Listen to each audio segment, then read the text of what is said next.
What's up, Chaos Shinobi here. This is what if Naruto was neglected Uchiha god. Naruto was born in the Uchiha Clan and is the younger brother of Obito and Shisui. Witnessing and later finding out about the truth of the Clan Massacre, he tries to resist the curse of hatred. Let's begin. Chapter 1, Uchiha Clan Compound, Kanahagakur no Sato, Hai no Kuni. A boy, age of 7 years, is running through the isolated area between the buildings. It is filled with traditional Shinto-styled buildings. The boy himself is 4 feet 3 inches, which is considerably tall for his age. He has jet black raven hair and azure, blue eyes just like his mother. His brothers apparently did not inherit the eye color that only he and his mother shared. He has slightly tanned skin and has a lean build for his age. Slight traces of baby fat can be found on his face as they accentuate his face pretty well. He is wearing a dark blue kimono and frantically crying because he previously heard writhing, nightmare-inducing screams coming from the main side of the compound. On the back of his kimono is a crest. The crest is that of a fan divided in 2 sections. The top half is red and lower half is white. However, now the color of his eyes have changed out of pure instinct. Just a few days ago he had learned that his remaining living brother had gone missing and was considered dead. His eyes had evolved from the traumatic news he had heard. A small opaque black dot lies in the center of his red iris.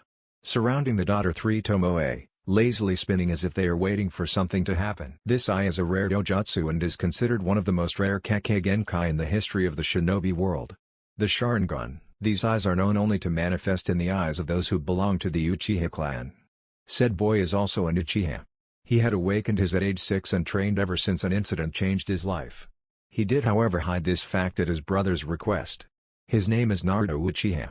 This is his story. Naruto Uchiha was born to the lesser branch of the Uchiha clan, but he is nonetheless an Uchiha. Sometimes though he had been treated worse than dirt because of what his father Genjiro Uchiha did.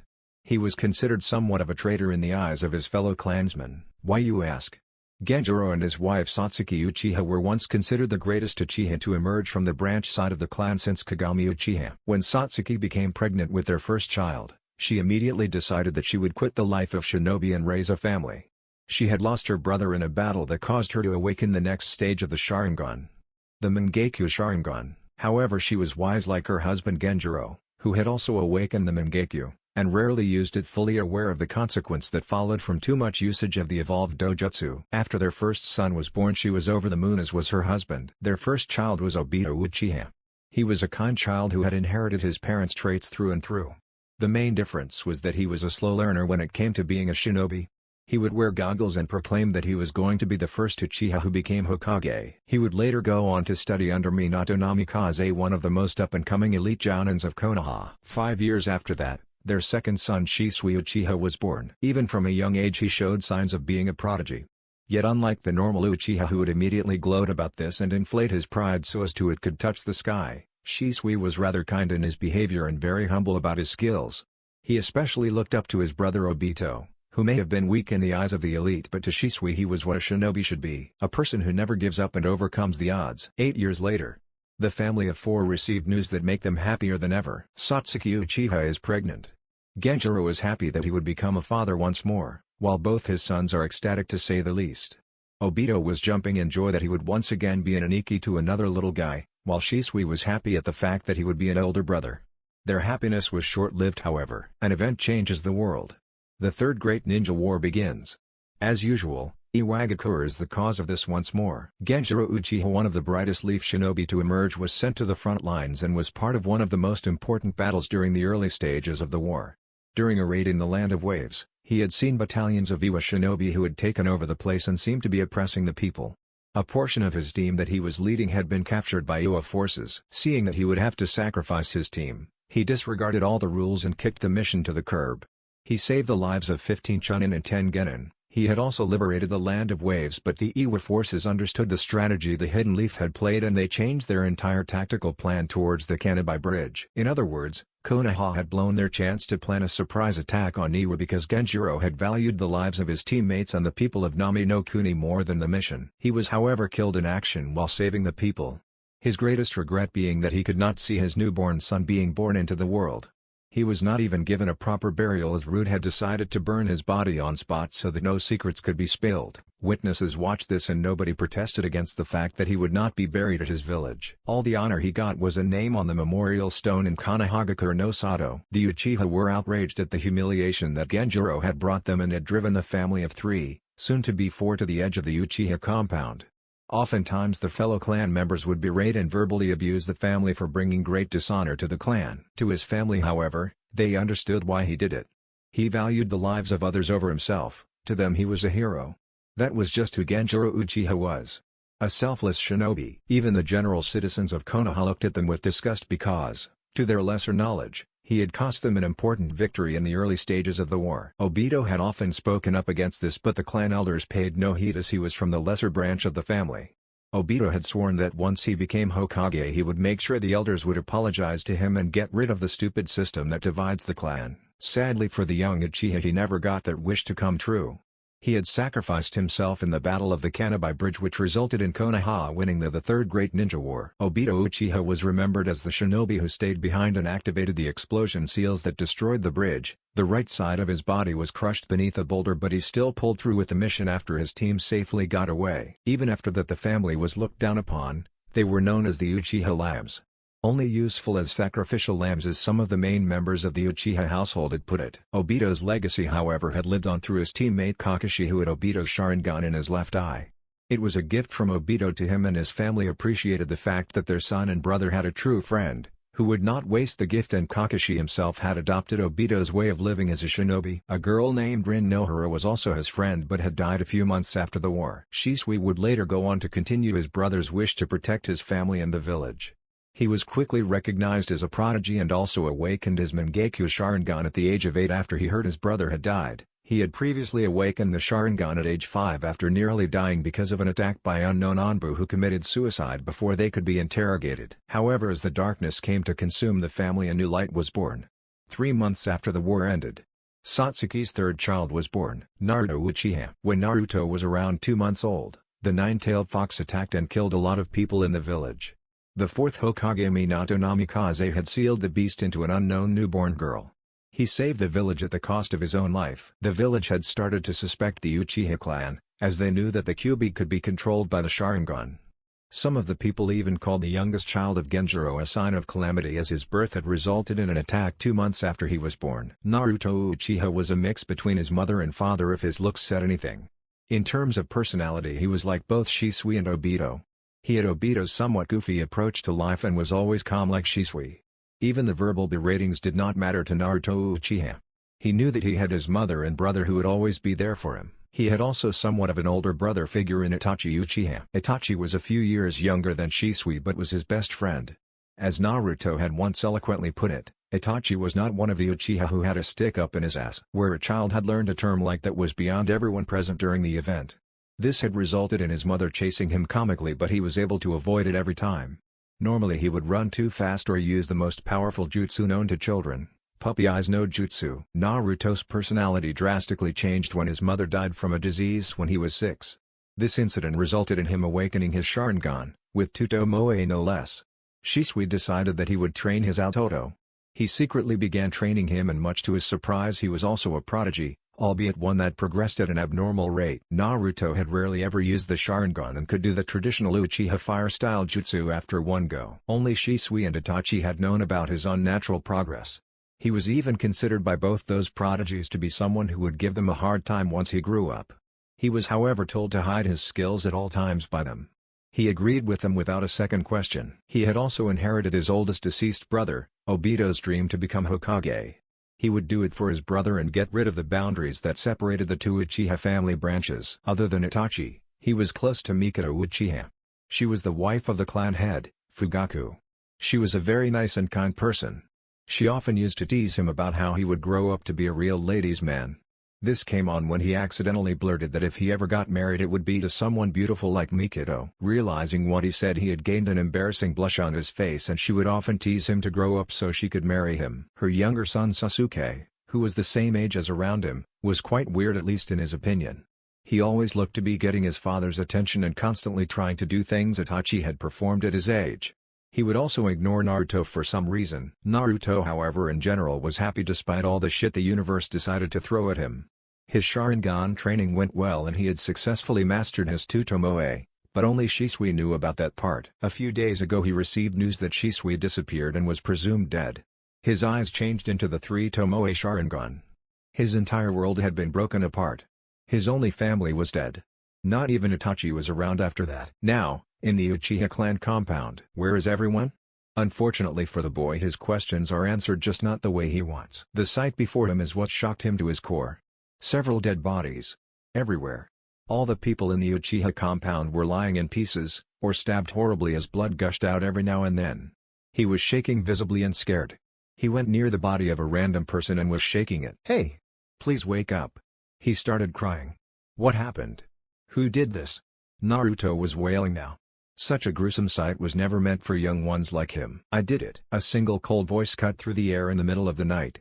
Naruto knew that voice all too well. There, standing in front of him with his Sharingan spinning wildly before taking on the shape of a Fuma Shuriken, stood Itachi Uchiha in an Anbu uniform. His body was covered with blood that was dripping from his body. His eyes looked like they were aiming to kill him. "Hello Naruto," Itachi said and let out a massive killing intent which resulted in Naruto's Sharingan deactivating. Naruto was shaking with fear as he fell onto his knees. His mind only raced to one conclusion. Did Itachi do all this? Itachi NN2, did you do all this? Naruto asked while whimpering. "Yes. You've gotten a lot smarter than before, haven't you, Naruto?" Itachi then looked at him more carefully. "Perhaps I should kill you next considering how you're progressing." Then Naruto's world turned black, red and white. "The Tsukuyomi world. Welcome to my world, Naruto." Itachi spoke with a soft threatening voice. Naruto saw that he was hung upside down on a cross and he saw the scene around him. Itachi was killing the entire clan as blood spilled everywhere. It was too much for Naruto. He then saw Itachi kill Fugaku, but what really tore his heart apart was when he drove his Tando through Mikoto's chest. She was his guardian after his mother died, and seeing that was his breaking point. "Please stop it, Itachi Ni-san. Please help me," Naruto cried out for his brother Shisui. "I'm afraid Shisui can't help you, Naruto." Itachi paused as the scene changed to a waterfall. Naruto saw Itachi and Shisui standing there. Shisui's back was turned to Itachi, when Itachi stabbed him with a tanto and ripped out both of his eyes. Shisui's body was falling into the large chasm where the waterfall was from the injuries he suffered. As Shisui fell, he looked towards Naruto and spoke. "Why didn't you help me out, Toto?" Naruto let out a scream hearing this from his only brother. Then something strange happened. The red sky of the Tsukuyomi world was starting to shatter. Itachi saw the reason as his genjutsu broke. "Uchiha Clan compound." "Mangekyo Sharingan," Itachi muttered as Naruto's eyes changed to the shape of a four-bladed scythe joined in a circle. "Imagine Obito's Mangekyo with 4 blades instead of 3, as his eyes began to slightly bleed from the usage. "It seems that you have the same eyes as me, Naruto. Yet you cannot use it yet properly." Itachi then turned around to leave. "When you are strong, come find me. Then we shall see who is the strongest of the Uchiha clan." These weak, pathetic clan members did not prove to be the challenge. "Embrace your hatred, only then you will be able to defeat me and avenge Shisui." "There is no way you could kill Ni-san," Itachi Naruto said in a soft voice as the bleeding had stopped and his Sharingan had deactivated altogether. "You're too kind to do this, Itachi. One day you will answer everything to me." "I know it," Naruto said with a sad smile, and grew even more sad when Itachi turned towards Naruto. Itachi was shedding silent tears of sadness and said a few words before leaving. "Goodbye, Toto." Itachi disappeared into a flock of crows. The darkness began to take Naruto. But then something else happened. He could feel the presence of something nearby. It felt all too familiar, yet unknown at the same time. He then heard a swirling noise before he fell unconscious. The next day the village hidden in the leaves heard the tragic news. The Uchiha clan, one of the founding clans of Konoha, had been wiped out by Itachi Uchiha, who wanted to prove his strength and presumably had cracked under the pressure of being an Anbu captain at such a young age. He left behind 2 survivors. His own younger brother Sasuke was now clan head, and another member from the branch clan, whom everyone recognized as the son of Genjiro, who had shamed both the clan and the village. From then on, the age at which the students would enter the academy had changed. Now they would be admitted 9 and would graduate at 14. The academy standard had also considerably dropped to a more basic level, to the point where even civilians could become genins without any problems. A foolish part on the council's part, however. The standards for the shinobi exam had been dropping for some time now. And not just in Konoha but the other major shinobi villages as well. Peace was deteriorating the overall skill shinobi had. Konoha Hospital. Naruto had woken up and was interrogated heavily by the shinobi as to what happened. He explained briefly that he had entered the compound after having ramen for the first time at Ichiraku's. He went inside his home and heard screaming coming from the main compound. He went in to find the dead bodies and Itachi had put him under a genjutsu. When asked about the blood they found on his face, Naruto put on his best poker face that Shisui and Itachi had taught him and explained that he had accidentally stumbled onto a dead body without looking properly and fell face first onto the body. They believed that the 7-year-old was not lying about such a traumatic event and left him to recover. Sasuke on the other hand had gone on to bubbling out everything that had happened. He was later treated like a prince. The last Uchiha of noble birth. How the village would treat him like a glass doll if the civilian council had anything to do with it. Naruto was a stain on the existence of the Uchiha. A branch member but now one of the last 2 loyal Uchiha left.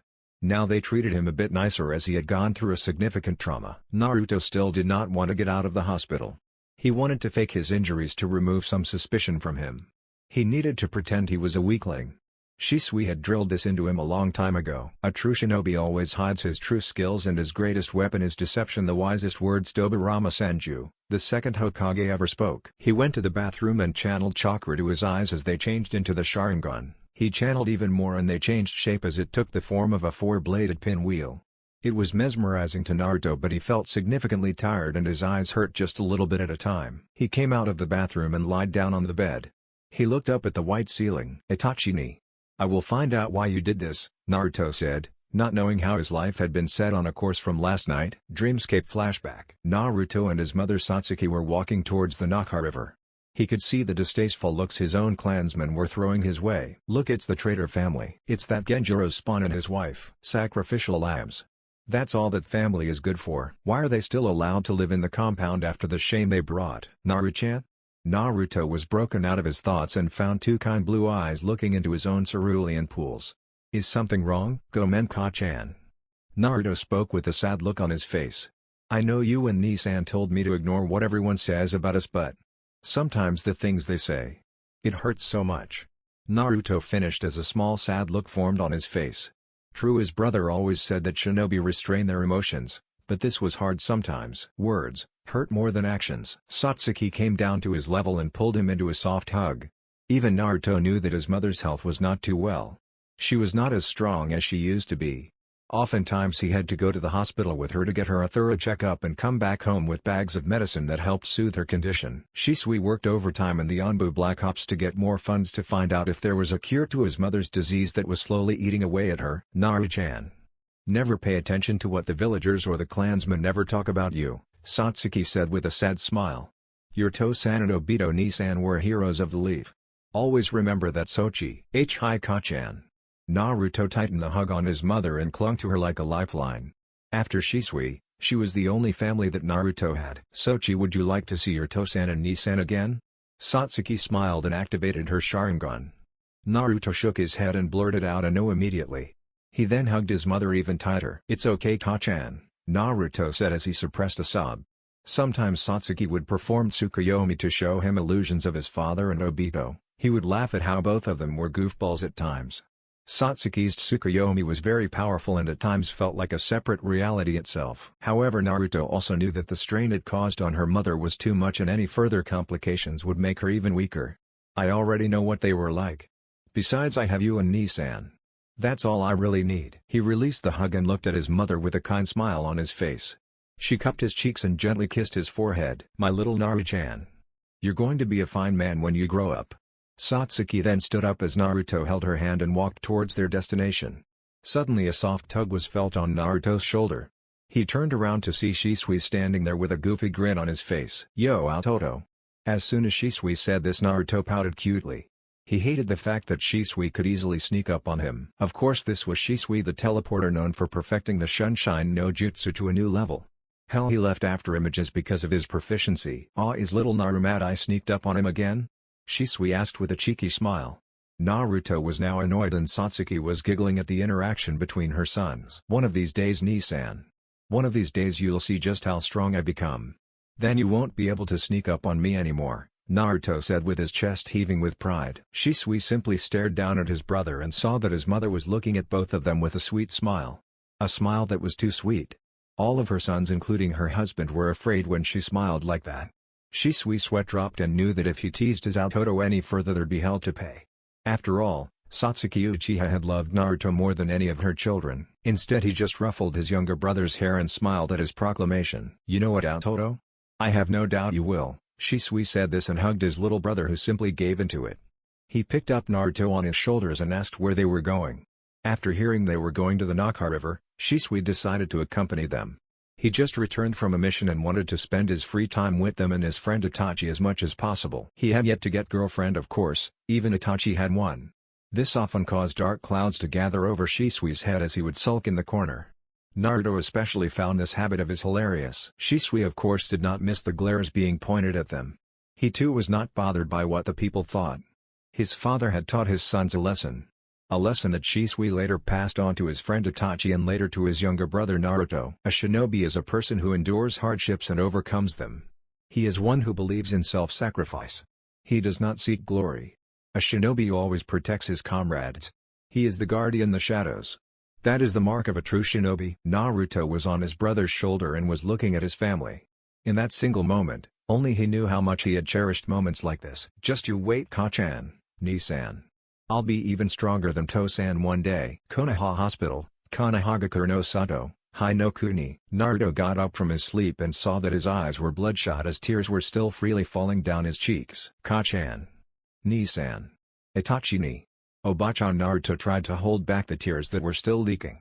He could not. Every time he remembered his mother he would break down. His mother was his world when she was alive. Before she died, it was a rare sight to not see them together.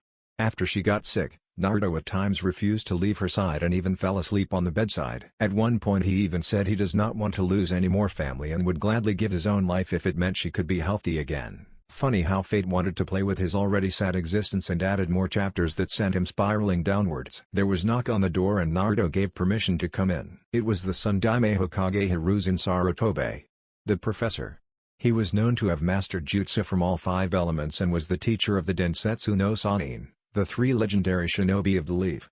He had survived all 3 great ninja wars and was a living testament to what shinobi should be. In the back of the mind of the third, guilt was being amassed in a large quantity as he knew. He was responsible for the boy ending up in the hospital. Still, more than 45 decades of being a shinobi had enabled him to mask his emotions perfectly, and he was doing it right now as a small fake smile spread across his face. "How are you feeling now, Naruto-kun?" Sarutobi asked as he eyed the boy curiously. "I am doing fine right now, Hokage-sama." Naruto curtly replied and then looked down at his bedsheets. He remembered what Itachi did. All the bodies that were lying around in the main compound. He must have killed off the entire clan. But still, Naruto asked with a silver of a hope, "Were there any other survivors, Hokage-sama?" Hiruzen let out a sigh and had a solemn look on his face. "I'm afraid not, Naruto-kun. It seems that Itachi had killed off everyone in the Uchiha clan except you and Sasuke. I am sorry." He added with a sad voice. "Hokage-sama." Naruto looked at him curiously. "Just before I lost consciousness I heard a swirling sound. Was there anyone else there?" Hiruzen raised an eyebrow at this development. "No, there wasn't anybody else there." "Did you see anyone?" "No," Naruto added with a tone of finality. "Has there been a funeral yet?" "No, it will happen in a few hours." "Do you think you can make it there without any problems?" Hiruzen asked. The boy had been hit with a genjutsu by Itachi. By all rights and privileges he should be in a coma or dead. The resilience in this young man was astounding in Sarutobi's eyes. "Hi, Hokage-sama. I will have to go back to the Uchiha compound first. I need to go change my clothes and," Naruto added as a grim feeling took him over. He realized something shattering about the compound. "No one's there anymore." "Do you want me to come with you, Naruto-kun?" Hiruzen asked as he knew what sort of mental trauma the boy was going through. "It's alright, Hokage-sama. If I need your help I will come ask for it," Naruto added with a tone of finality as he bowed his head. Hiruzen nodded and left the room as Naruto was alone with his thoughts once more. He was still sitting on the bed and finally decided to get up and stretch a bit. "I should get going." Naruto put on his regular clothes which had been washed and headed out of the hospital. Konoha streets. Naruto was along the road and was getting rather frustrated. The people were constantly giving him strange looks. Usually it would be like glares. They considered him to be a living testament to his father's failure in the war, But now it was a different look. One that made Naruto look at them with disgust as one word came to his mind about the general civilian populace of Konoha: pathetic. Naruto was annoyed because the same people that gave him ominous glares were now looking at him with a different view. It was a look that Naruto knew very well. Pity. He did not want pity. After his mother died, some people tried to show him pity and he would let his emotions get the better of him. It wasn't until Mikado Oba-chan came along and helped him with this situation that he was able to temper his emotions more. As he remembered her, he felt a pang of pain in his chest again. She was his mother figure and came every day to visit him. Sometimes when she couldn't, she would immediately be present the next day with some treats for him. She also tried to get her younger son Sasuke to be friends with him. Naruto tried. The key word being tried. Unlike his brother Itachi, Sasuke was what Naruto called one of the generic Uchiha. Mikado Oba-chan had tried to break him out of the stick-up-my-ass personality, but it seemed that Itachi had inherited her friendly personality. Sasuke was more like his father, Fugaku, in this case. Naruto had met Fugaku a few times and from what he perceived that man believed in might over compassion. It wasn't a bad ideal, but he learned from Shisui that Fugaku had believed that the Uchiha clan should push further in their shinobi arts and he applied this to his eldest son Itachi. Itachi was a very kind person as Naruto remembered. In all aspects he was more like his mother. He was also a dangerous shinobi. He graduated from the academy after a single year at age 7. He became Chunin at 10 years old, he entered and won the tournament by himself no less. At 11 he joined Anbu Black Ops and became a captain in the Black Ops division by the age of 13. Fugaku Uchiha had truly succeeded with his firstborn and was constantly peer pressuring Sasuke to be more like his brother. Naruto suspected this was the reason why Sasuke was so gloom and doom all the time, and that was the reason he wanted to surpass Itachi to gain his father's praise. In contrast to his childhood, Naruto had grown up with nothing but acceptance from his mother and brother. His brother was also a prodigy, was said to be on par with Itachi or even better.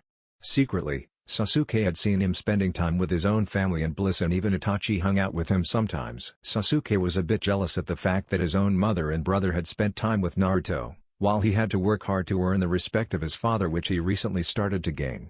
Naruto of course did not know that Sasuke felt that way, as this was never shared with him. Naruto shrugged off all the thoughts and felt a familiar noise coming from the depth of his stomach and felt rather embarrassed. He checked his pockets to find that he had some money. As walked down the main town, he still felt the looks of sympathy being given to him as he ignorantly strolled towards the place he had his last meal at. He had more than enough money to satisfy himself to one bowl of miso ramen that he enjoyed last night. Turning around the corner he had found his destination for now. Ichiraku's ramen. There was a familiar fragrance of spices in the air. The atmosphere itself felt very calm inside the said food store. Naruto lazily walked up to the seat and took one for himself. The mid-aged man came in with a kind smile and stood in front of Naruto. "Ho! You are the boy who came yesterday. Did you decide to come back for more of my delicious ramen?" The man had added with a soft smile. The look in his eyes betrayed him though. Naruto recognized the look, but it was different from the looks the villagers gave him today. It was the same look of sadness and understanding that Shisui, Itachi and Mikado had given him after his mother died. The man was probably trying to lift his mood in a light manner without making him wallow in self-pity. Naruto appreciated this and gave the most genuine fake smile he could muster. "Hi. I'll have a miso ramen without the menma please," Naruto said with a stable voice. "Sure thing son. Ayame." The man lightly yelled towards the kitchen and gave the order. Naruto had seen Ayame yesterday, and to him, she was a pretty cute teenager around the age of Shisui. She had light brown hair and a small beauty mark on the left part of her face. Unknowingly, Naruto was wondering whether she would have been a good match for Shisui. He had picked up a slight bad habit of matchmaking from both his mother and Mikado.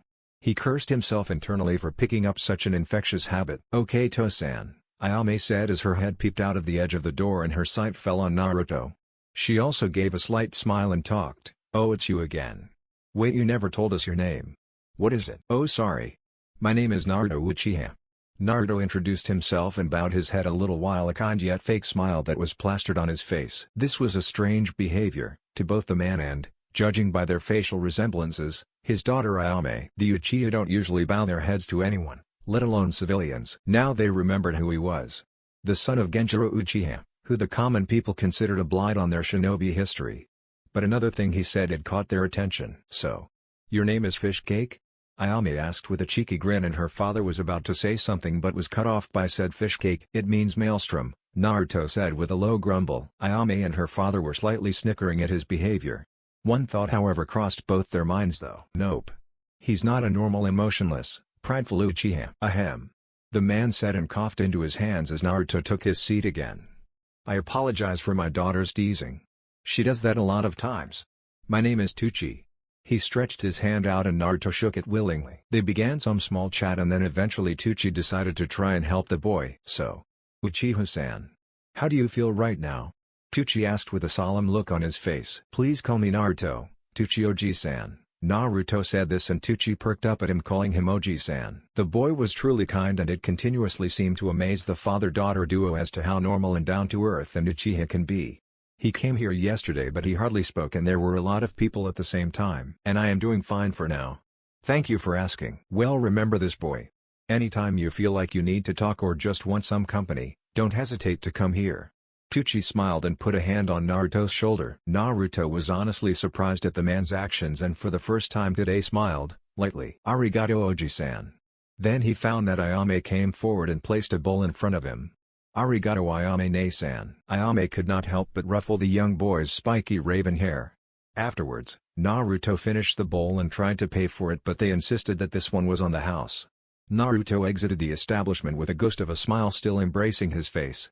He then noticed that a blonde and red blur raced past him and left him spinning for some reason. All he could make out was that there was some orange in whatever shook his world. What the hell was that? He could then hear some excited yelling of a child coming from Ichiraku's ramen and Naruto, deciding to ignore the bizarre event that just transpired, walked towards the Uchiha compound. The Uchiha Clan compound. Silence echoed throughout the compound. There were no noises of people walking around, conversing, eating or any general sign of life at all. There was still some dried blood scattered across the ground. It testified what happened less than 24 hours ago. Naruto strolled through the general empty populace and closed his eyes.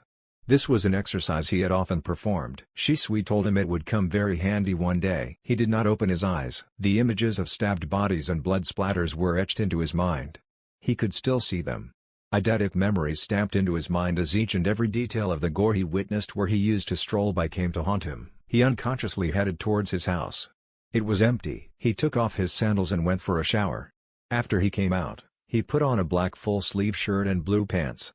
His hair was unkempt and one of the bangs overshadowed his eyes. He roamed around the house a few times more before activating the silence and privacy seals.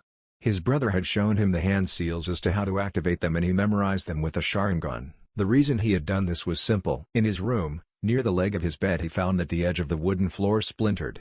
It was done with a kunai, as Naruto himself had often practiced with him enough to know what sort of mark a kunai leaves. This was strange because this was a secret compartment he and Shisui had made. He placed his arm accordingly on the piece of wood and the entry piece was taken out. He found a storage scroll inside. It had the 3 tomoe of the Sharingan at one end of the scroll. Naruto had developed a certain fascination towards Fuuin Jutsu and had begun the simple level 1 sealing from all the books his parents had. His mother and brother were shocked when they saw him trying to learn seals. It was a rare sight. An Uchiha interested in seals rather than offensive jutsu. He knew how a storage scroll worked and opened the scroll and pushed his chakra into the scroll. Nothing happened and Naruto understood the situation clearer. It was a blood recognition storage scroll. It was a bit of a high-quality seal, easily level 5. Naruto bit his thumb as blood started trickling out and he pushed the thumb down on the scroll along with a slight push of his chakra. The scroll opened and found that there were 5 more scrolls sealed into the scroll itself. The scroll however was empty and had no writing on it. Letting instincts take over, he activated his fully evolved 3 tomoe Sharingan and saw that there was genjutsu on the scroll.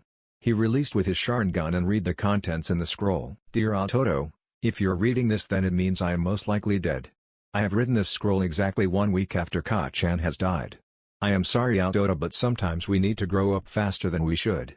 I am probably committing treason while writing this, but you need to know. For the last 3 years the animosity between the village and the Uchiha clan has increased. It started around the time the Nine Tails had attacked the village. The village in general suspects that we were behind the attack. I assure you we were not. I have joined the Anbu Black Ops and I have been assigned to be a double agent for the Hokage along with Itachi. It is my duty towards the village that binds me to spy on my own clan. If things keep going at the rate that they are, I fear a full-scale rebellion will occur and this will lead to a new ninja war. I will continue to do my mission to my village and not be tied down by the ties of the clan. When I was a child, I grew up in a time of war. I never want you to suffer the same fate our family has, I will assure it by any means necessary. Do not worry, Autoto. If I have passed on, I want you to move on. You have already awakened your Sharingan and I know you will surpass everyone from our family. No, our entire clan. You also have the same beliefs as Tosan and Kachan. You will not fall to the hatred that has consumed one too many Uchiha. My only regret is that I will not be able to see my Autoto become the most powerful Uchiha to grace the elemental nations. I want you to carry on my dream. I know that one day you will be the one who will liberate the Uchiha's curse of hatred. Autoto, I have taken Kachan's eyes and sealed it into a stable glass chamber filled with chakra containment liquid. The vial itself is in one of the compartments of this seal. If you should awaken the Mangekyo Sharingan, do not overuse it. Eventually you will go blind. The only way to gain the powers of this dojutsu is to implant new Mangekyo within your eyes from a close relative. I have not taken these because I truly don't feel I am worthy of it. Remember, if you do awaken the Mangekyo, you must implant them into your own eyes eventually. Do not think of it as a bad thing. I am sure Kachan won't mind if you implanted her eyes into your own. You are her favorite. Make sure the operation is done by someone who is highly skilled in Iryo Ninjutsu. All the nerves have to be aligned properly, otherwise it will be a complete waste. Also, go to the Naka River and head a few miles east from the usual spot where we used to hang out. You will find a ruin of sorts surrounded by Shindo threads and strings.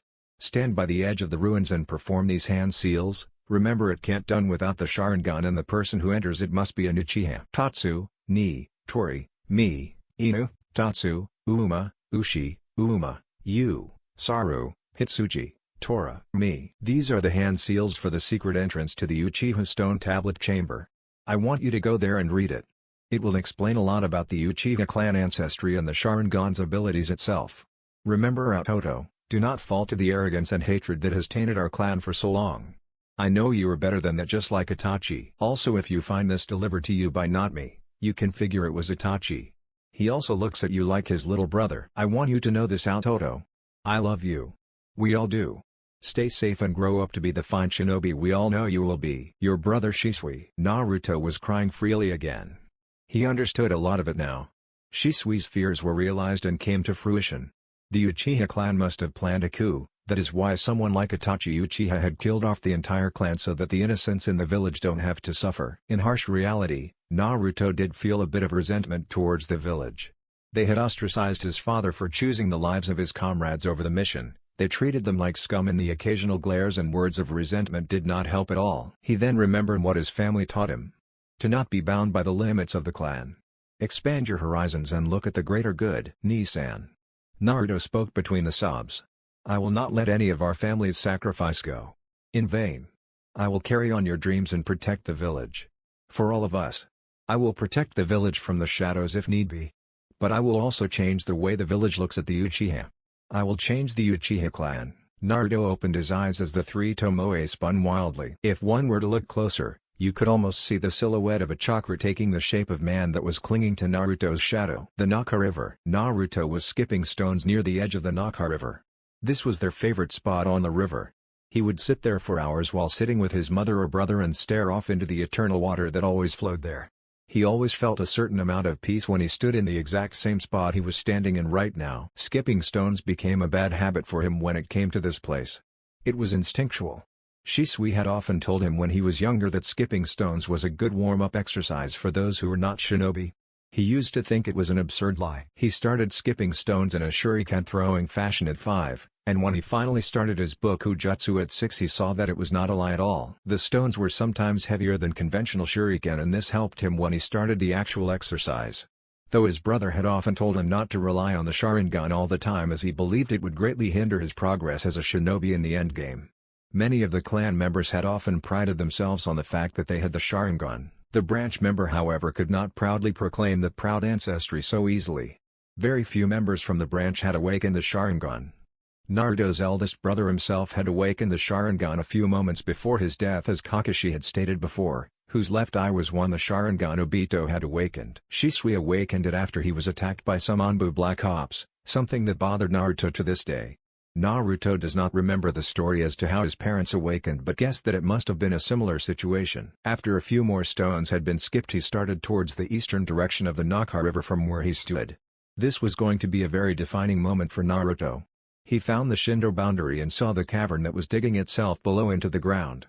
He stood in front of the cavern and activated his Sharingan and looked around carefully for anyone. Right now, he did not fully trust anyone, even more so because this was a clan secret.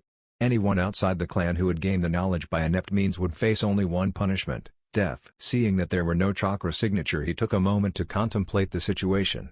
With the Sharingan, the series of lettered kanji could be seen clearly on a large slab at the surface of the cavern.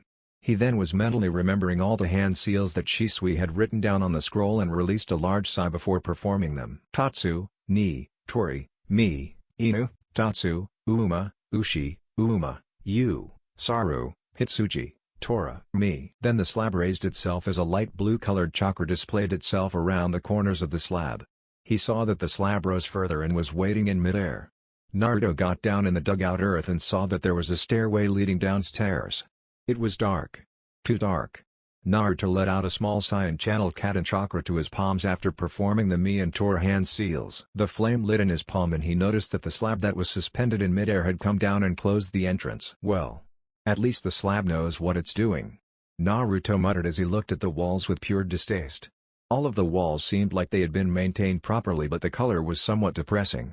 To him at least. Plain gray. Just like the Uchiha mindset. How boring. At least make it an interesting color. Naruto then remembered the red and blonde blur that left him dazed earlier today, and the other color he noticed. Like orange. On second thoughts, no. Who in their right mind would wear orange? It must have been my imagination. Somewhere in the Leaf Village, a girl 7 years of age stood at 3 feet 8 inches tall and was grinning with her eyes closed.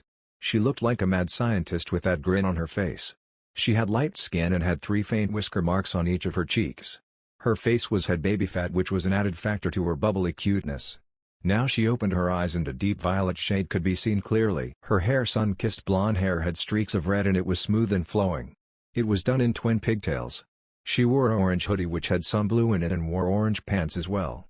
As if it couldn't get any worse, it was neon orange. It stood out way too much. All of a sudden she sneezed. Someone must have caught my prank. Uchiha Stone Tablet Chamber. Naruto made it all the way down the stairs and found the said object that was mentioned in said scroll. The Uchiha Stone Tablet. It was granite in color and seemed almost as ancient as the village itself. Of course it was. It was here before even the village started. Naruto went over and started to read the stone tablet. It was unreadable. He activated his Sharingan once more and saw that he could now understand what was written on the tablet. The first contents of the stone tablets had contained general notes of the Sharingan. Its function and abilities to copy any jutsu down to the last detail and make a perfect copy. It had however failed to mention the fact that there was no guarantee the copied jutsu would be as powerful as the original jutsu it was derived from. Shisui had explained this to him a year ago. It also contained information on the maturity of the Sharingan, stating that the minute each Sharingan obtains 3 Tomoe the Sharingan has been perfected. The next content was the details on the life of Madara Uchiha. It seemed strange to him. Why would the stone tablet have writings on Madara Uchiha? He then saw that some of the notes themselves were left by Madara himself. It contained notes on how Madara played a huge part during the era of the Warring States and was considered to be one of the most powerful Uchiha in existence. He had often fought against the Senju clan of the forest and particularly against their leader at that time, Hashirama Senju. Even then he was considered the god of shinobi. After years of never-ending conflict between the two clans, the Uchiha and the Senju contracted a peace agreement between the two and formed the first ninja village. It came to be known as the village hidden in the leaves. Every other elemental nation then adopted this system and hence, the shinobi villager per nation system came to be. Sometime after Tobirama was made Hokage, Madara had defected from the village and went on his way becoming a rogue ninja. He swore that he would get rid of the paradox created by the village system and bring true peace.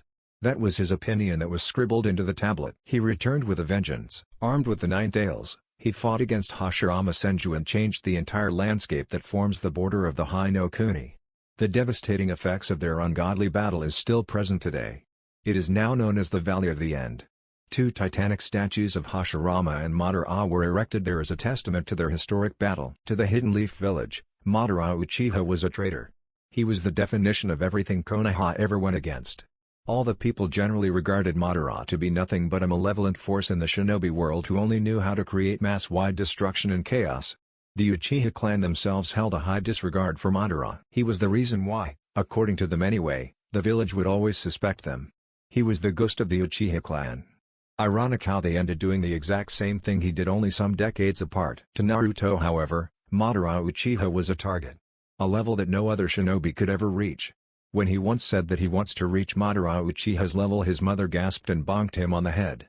Naruto never understood why people looked towards Madara in such an antagonistic way. Sure, he went against the village. He brought the Kyuubi and fought Hashirama Senju. He threatened to destroy Konoha itself. In general, he is the one shinobi a person should never dream to be. Why not? There was no denying the power that Madara held. He was the only one who could match the first Hokage, who is generally regarded to this day to be the strongest shinobi in history.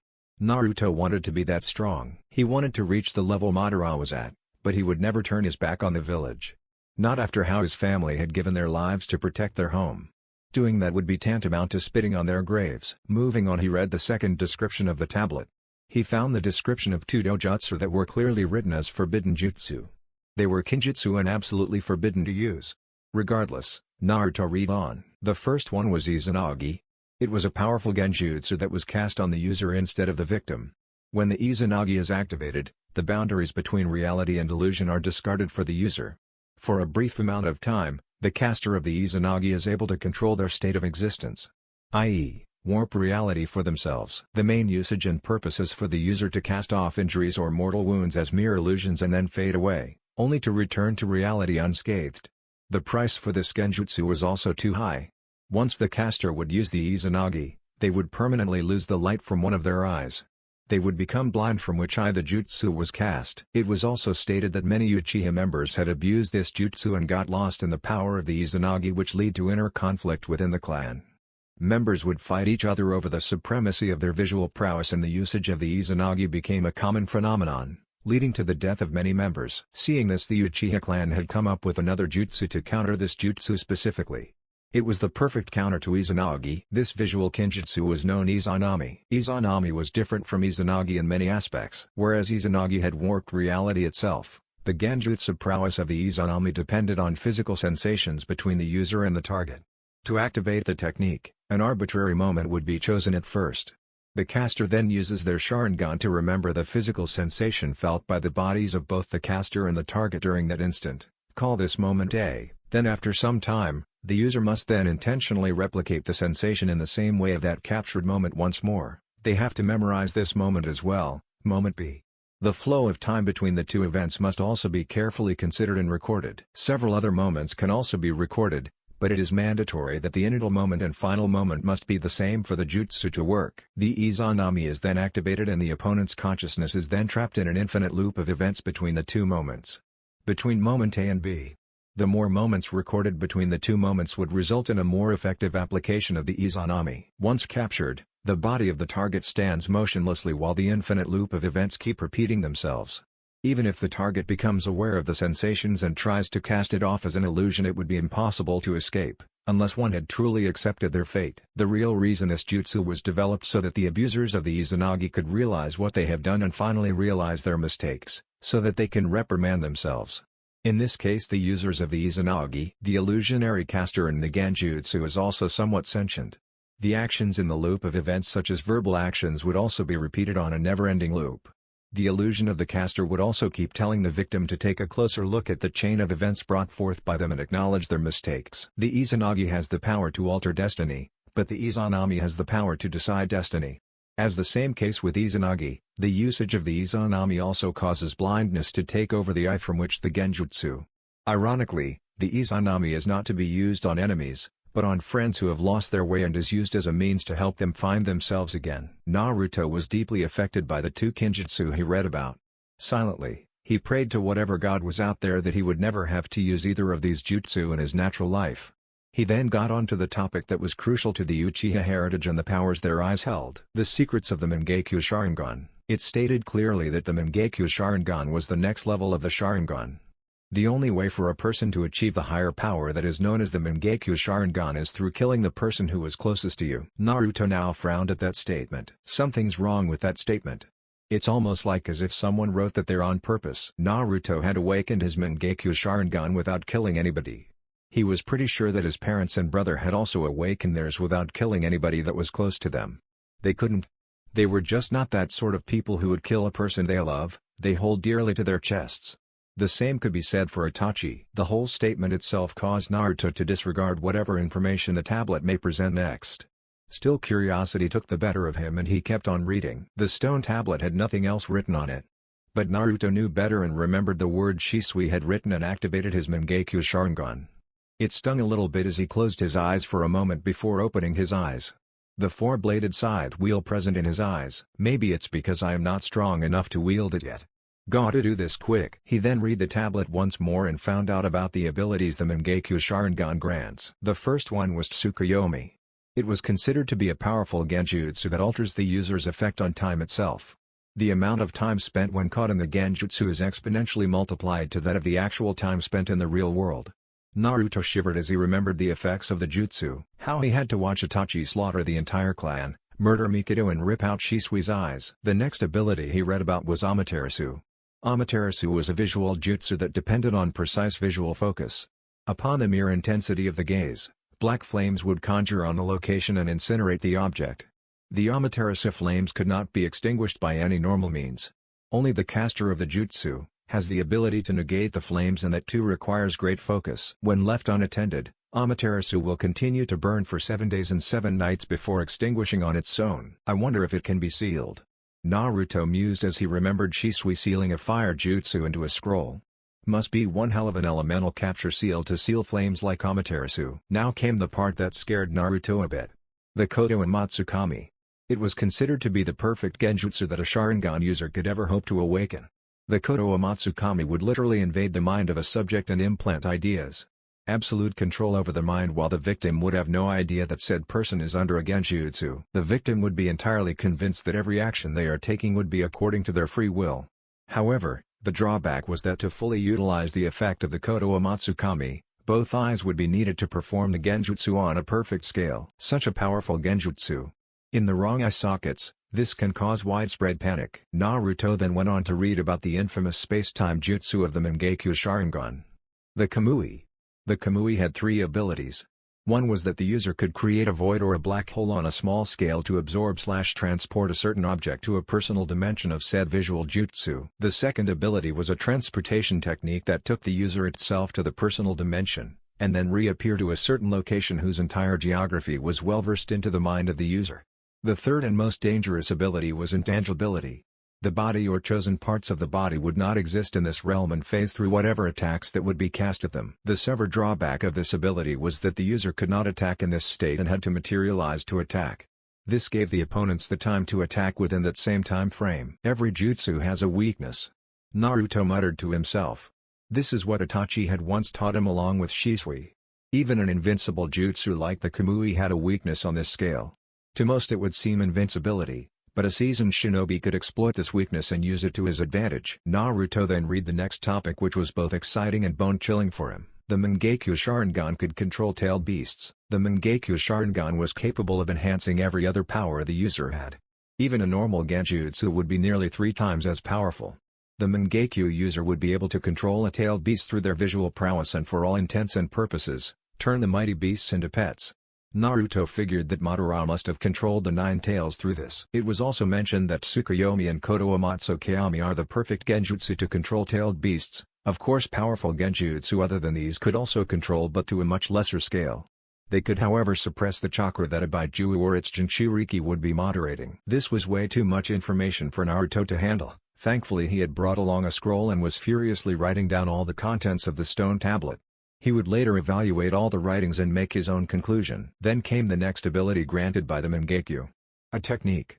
A technique that is considered the pinnacle of the power the Mangekyo holds. The ability to summon an ethereal warrior's body around the dojutsu user's body. It acted as both as the perfect defense and a brutal offense. The Susanoo. The Susanoo was considered to be the final ability that the Mangekyo manifests. Legends state that the Susanoo itself is capable of holding on its own against tailed beasts. Naruto figures that the entire situation must depend on the user. Just having the Susanoo and utilizing the Susanoo properly are 2 completely different things.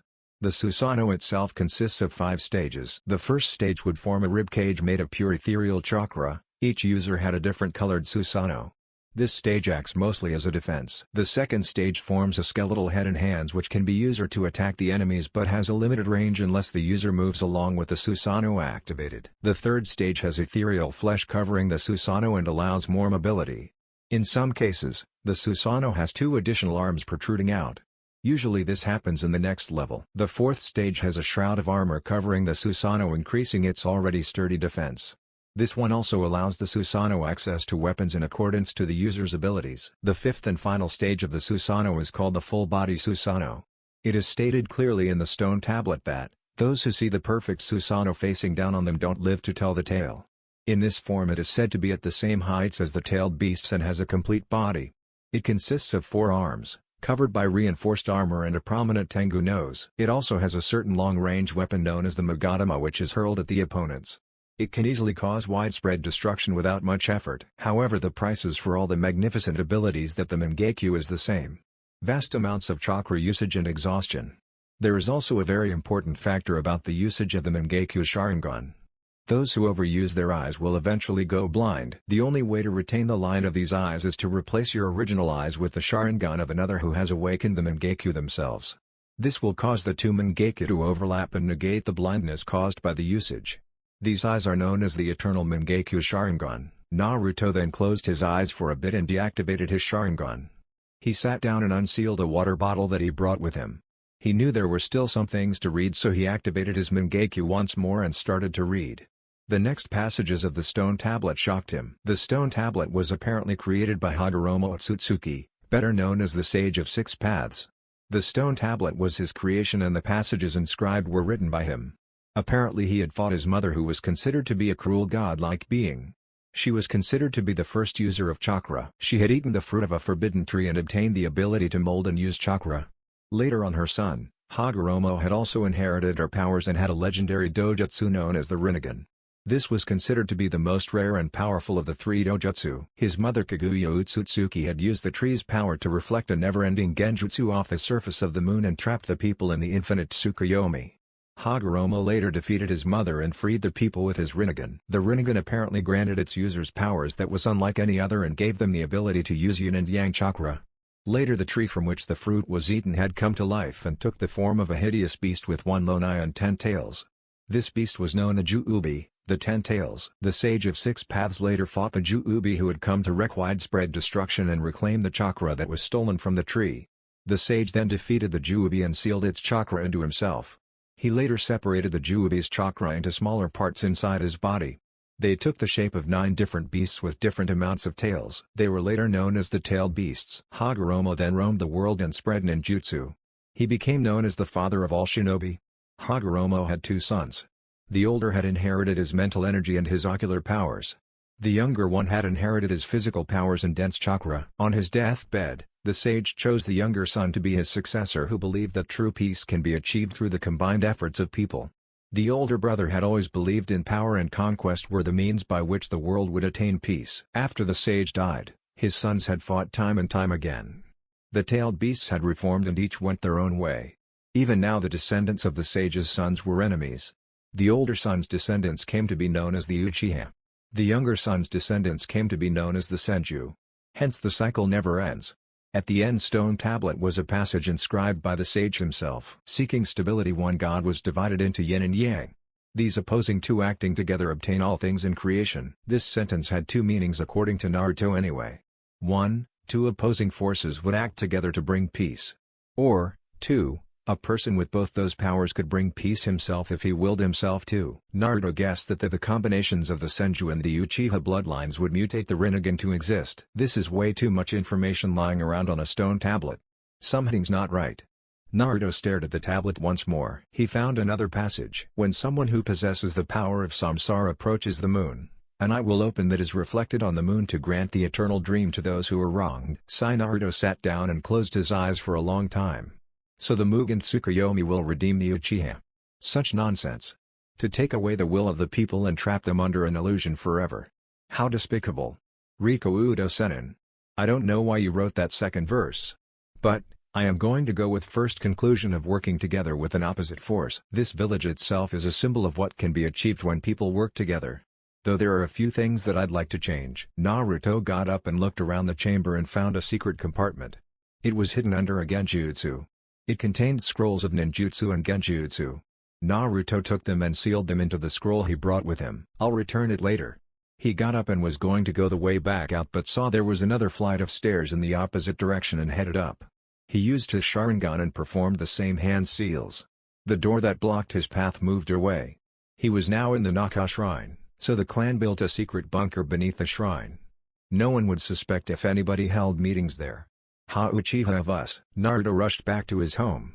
He sealed all the scrolls into his hidden compartment. Thanked the sage that Shisui had left more empty slots in the blood recognition storage scroll. He would have to study all the scrolls later. If he starts his training now seriously, he could deal with problems much more easily in the near future. He then got ready to go to the funeral. He took a good look at his room with his Sharingan to memorize where everything was. He could not trust people easily now. Unless they were genuinely dense, of course. Naruto stepped out of his house. He walked towards the gate of the clan compound to see that Sasuke waiting for him. This was a strange sight for him. Sasuke Uchiha had never even deigned to speak to him willingly and was now waiting for him. Maybe the clan massacre changed him. Where the hell were you? Sasuke asked with a cold tone. His eyes looked like they could bore holes through Naruto's body. Sorry. I still feel a bit weak. I had gone to the Naka Shrine first to save it. Sasuke cut him off. Even now you disrespect your own clan. At least have some respect for the dead. Sasuke walked off leaving Naruto behind. Naruto simply looked at the fading figure of Itachi's brother walking into the distance. Looks like I was wrong. Kami. If you're out there, please help me bear my stuck-up Uchiha brethren. Konoha Cemetery. There was large table near Hokage burial sculpture. It had another sculpture that depicted the will of fire. It represented the will that Hashirama Senju believed in. The belief that people should band together and put aside their differences to work for a better future. It was the same belief that the sage's younger son believed in. Now Naruto, after seeing the devotion his family had towards it and how they would give their lives to preserve this, also believed in it with all his heart. The stone tablet only went on to further increase his faith. On the table were pictures of all the people that were massacred. Only 2 pictures mattered to Naruto more than anything else. Coincidentally enough, both were placed side by side. The first was Shisui Uchiha's. They could not find his body and assumed that he was dead, slain by the hands of Itachi as the village proclaimed. The second one was that of Naruto's aunt, mother-like figure, Mikoto Uchiha. The only person after his family that gave a damn about him. He let off a sad and heavy sigh. What did she do to deserve this? What did any of the younger children do to deserve this? Because of the foolishness of some people the entire clan has to suffer. I will not let this happen again. The Uchiha clan will be redeemed. I will protect this village in the dreams of my ancestors. Madara Uchiha may have tried to destroy this place, but he also founded this village. The Uchiha clan and the elders had tried to rebel against the village in general and died because of them, but they forgot that this was their home. I will keep the dreams of my family alive.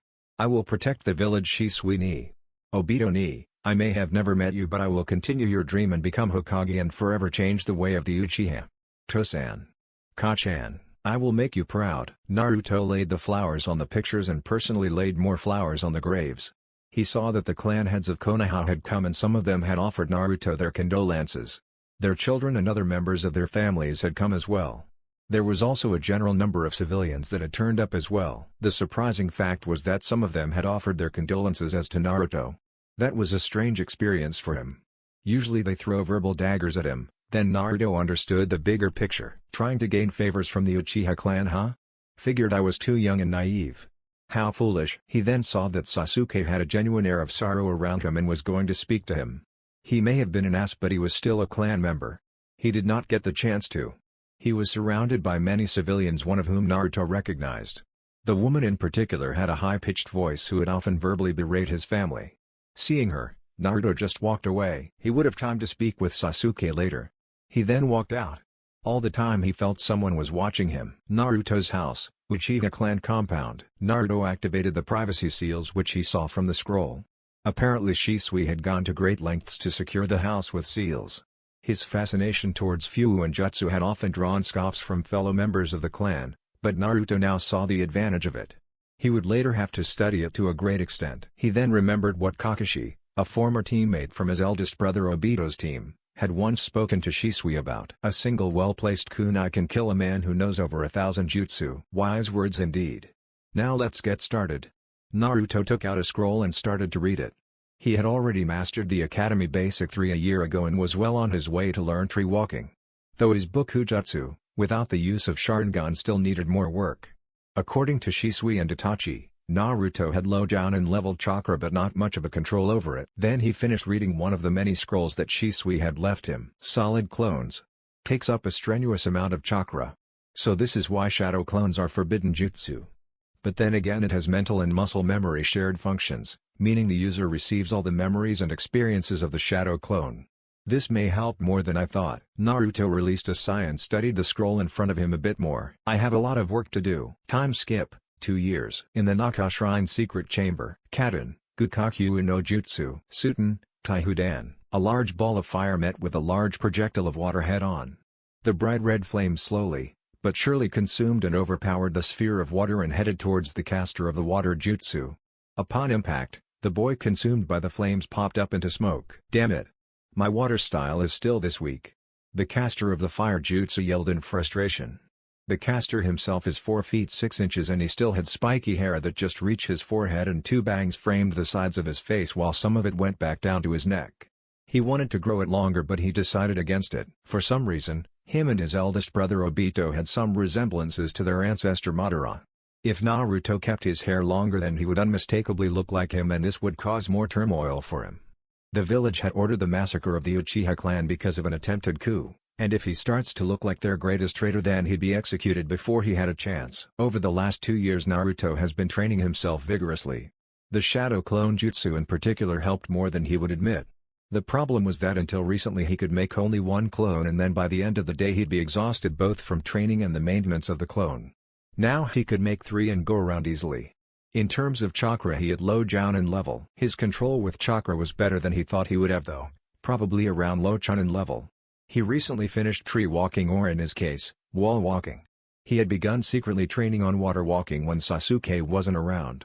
That was coming along nicely too. If he had more time without looking over his shoulders constantly he could have finished it in a little over 10 days. Last year he had discovered that he was a natural sensor.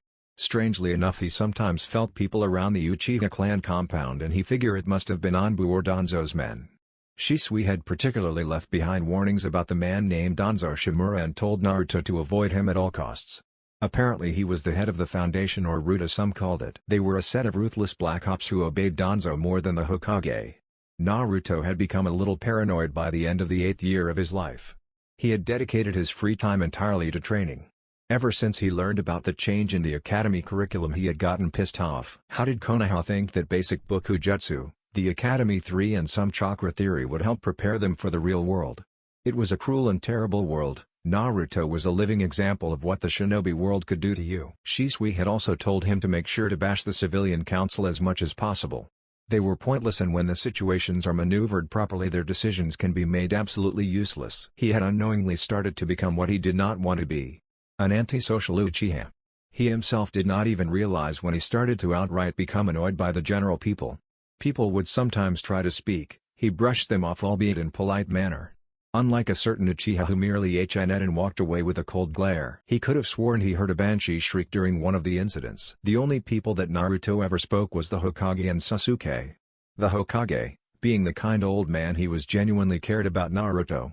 Even after the whole incident with his father, he remembered hearing from his mother and Shisui that old man Hiruzen never berated them and considered the villagers to be fools if they could not recognize the importance of Genjuro and Obito's sacrifices. He was one of the people Naruto would sometimes even smile with. With Sasuke, it was more of a need-to-know basis. He had basically started asking him whether he knew any jutsu and what Itachi did to him during the night of the massacre. Naruto simply replied that Itachi had caught him in a genjutsu and kept showing him the events of the massacre and then Naruto would choke back some sobs. Every time he spoke about that he remembered the scenes of Shisui's eyes being ripped out and Mikado being stabbed. He had puked a number of times when remembering this. But, he also remembered why Itachi did this. If the Uchiha clan did go through with the revolt, successful or not it would lead to a war. The world didn't need a fourth great ninja war. Also, with Sasuke he wanted to know if Naruto knew any jutsu to which he replied that he knows the basic henjutsu and Kaden, Ichi, the most basic fire jutsu or if you can even call it a jutsu. Kaden, Ichi was simply molding chakra and producing a small flicker of a flame on your fingertip. Even an academy student could do it. Sasuke then, with arrogance, asked if he could perform the great fireball technique. Now Naruto, being the kind person he was, would have said the truth and smiled. But ever since he read Shisui's scrolls and the Uchiha stone tablet, he did not know who to trust. So he lied. He did not know the fireball jutsu, and in a rare show of kinship or clanship, Sasuke showed him how to do the fireball jutsu. Naruto nearly smirked at the size of the fireball. He could make it twice as large as that and fire it 4 times, that was his limit back then. Naruto had thanked him, but Sasuke, once more being the infant ass he was, brushed him off and treated him like the branch member he was. Naruto kept his anger in check and constantly reminded himself, "This is Mikoto Oba-chan's son and Tachini's brother. Don't kill him." Apart from them, he would sometimes speak to the father-daughter duo of Ichiraku's ramen. He had even stopped his visits there once, learned to cook properly. Thank Kami, his mother left scrolls upon scrolls of her delicious recipes. He had even invited Sasuke for a little lunch one day, but Sasuke refused. But one thing was certain, Sasuke behaved much more socially with him more than he did with the entire village in general. He'd have to fix that, but eventually even Naruto stopped trying and minded his own business. He started to just focus his time on the various scrolls left by his brother and the other scrolls he discovered at the Uchiha stone tablet. His fully evolved Sharingan training was coming along nicely, but it did leave him visibly strained after long-term usage. He did not attempt to use the Mangekyou because he knew that not only would he go blind from usage, but he would also leave him with a case of chakra exhaustion. If his body could not handle the Sharingan without strain, how could he even hope using the Mangekyou in his eyes? Fuuinjutsu and Bokujutsu were coming along greatly as well. He couldn't start Kenjutsu because he did not have a blade. He always thought that Shisui looked so cool with his Tanto. In terms of Fuuinjutsu, he was midway through Fuuinjutsu. This had played a large part on his chakra control and understanding. He still did not know why people underestimated the power of seals. They were deadly if used properly. Naruto thanked Shisui, who had copied these from the Uzumaki clan sealing scrolls. They were an extinct clan who specialized in Fuuinjutsu and Kenjutsu. At least that's what Naruto learned from history books at the library. They were also cousins of the Senju clan. They had created various seals that could seal tailed beasts into humans, making them Jinchuriki. Hashirama's wife was Mito Uzumaki, who is still considered to be the most dangerous kunoichi to ever walk in the elemental nations. Now Naruto is fairly confident that he would be able to fend off against low chunins with fairies and probably draw against mid-level chunins. He would start weight training later, as Shisui's training scrolls had indicated. He had often spent time at the library for hours without saying a single word, unless he couldn't reach the upper shelves, which he didn't need most of the time. Naruto now once again took out a piece of chakra paper and channeled his chakra. It split into 3 parts. 2 parts in equal size, one had literally caught fire, which indicated his high fire affinity, and the other one crumpled up significantly. The smallest part was soggy. This indicated that Naruto had natural affinities for fire, lightning and wind. His water was significantly weaker than his other 3 affinities. He was currently working to increase his affinity for water but was failing. He figured he would have to do water-based chakra exercises to get a better control over Suiten. He sighed and realized that someone had entered the Naka shrine. He went upstairs and saw that it was himself, or rather his clone. He dispelled the clone and sat in the shrine for some time. The great thing about shadow clones was not only the shared knowledge but also the physical benefits that came with it. He had experimented with this once last year and left a shadow clone at home and do chores, but also to relax and sleep for a long time. Needless to say, when the clone dispelled, Naruto felt more relaxed and felt like some of his energy had returned.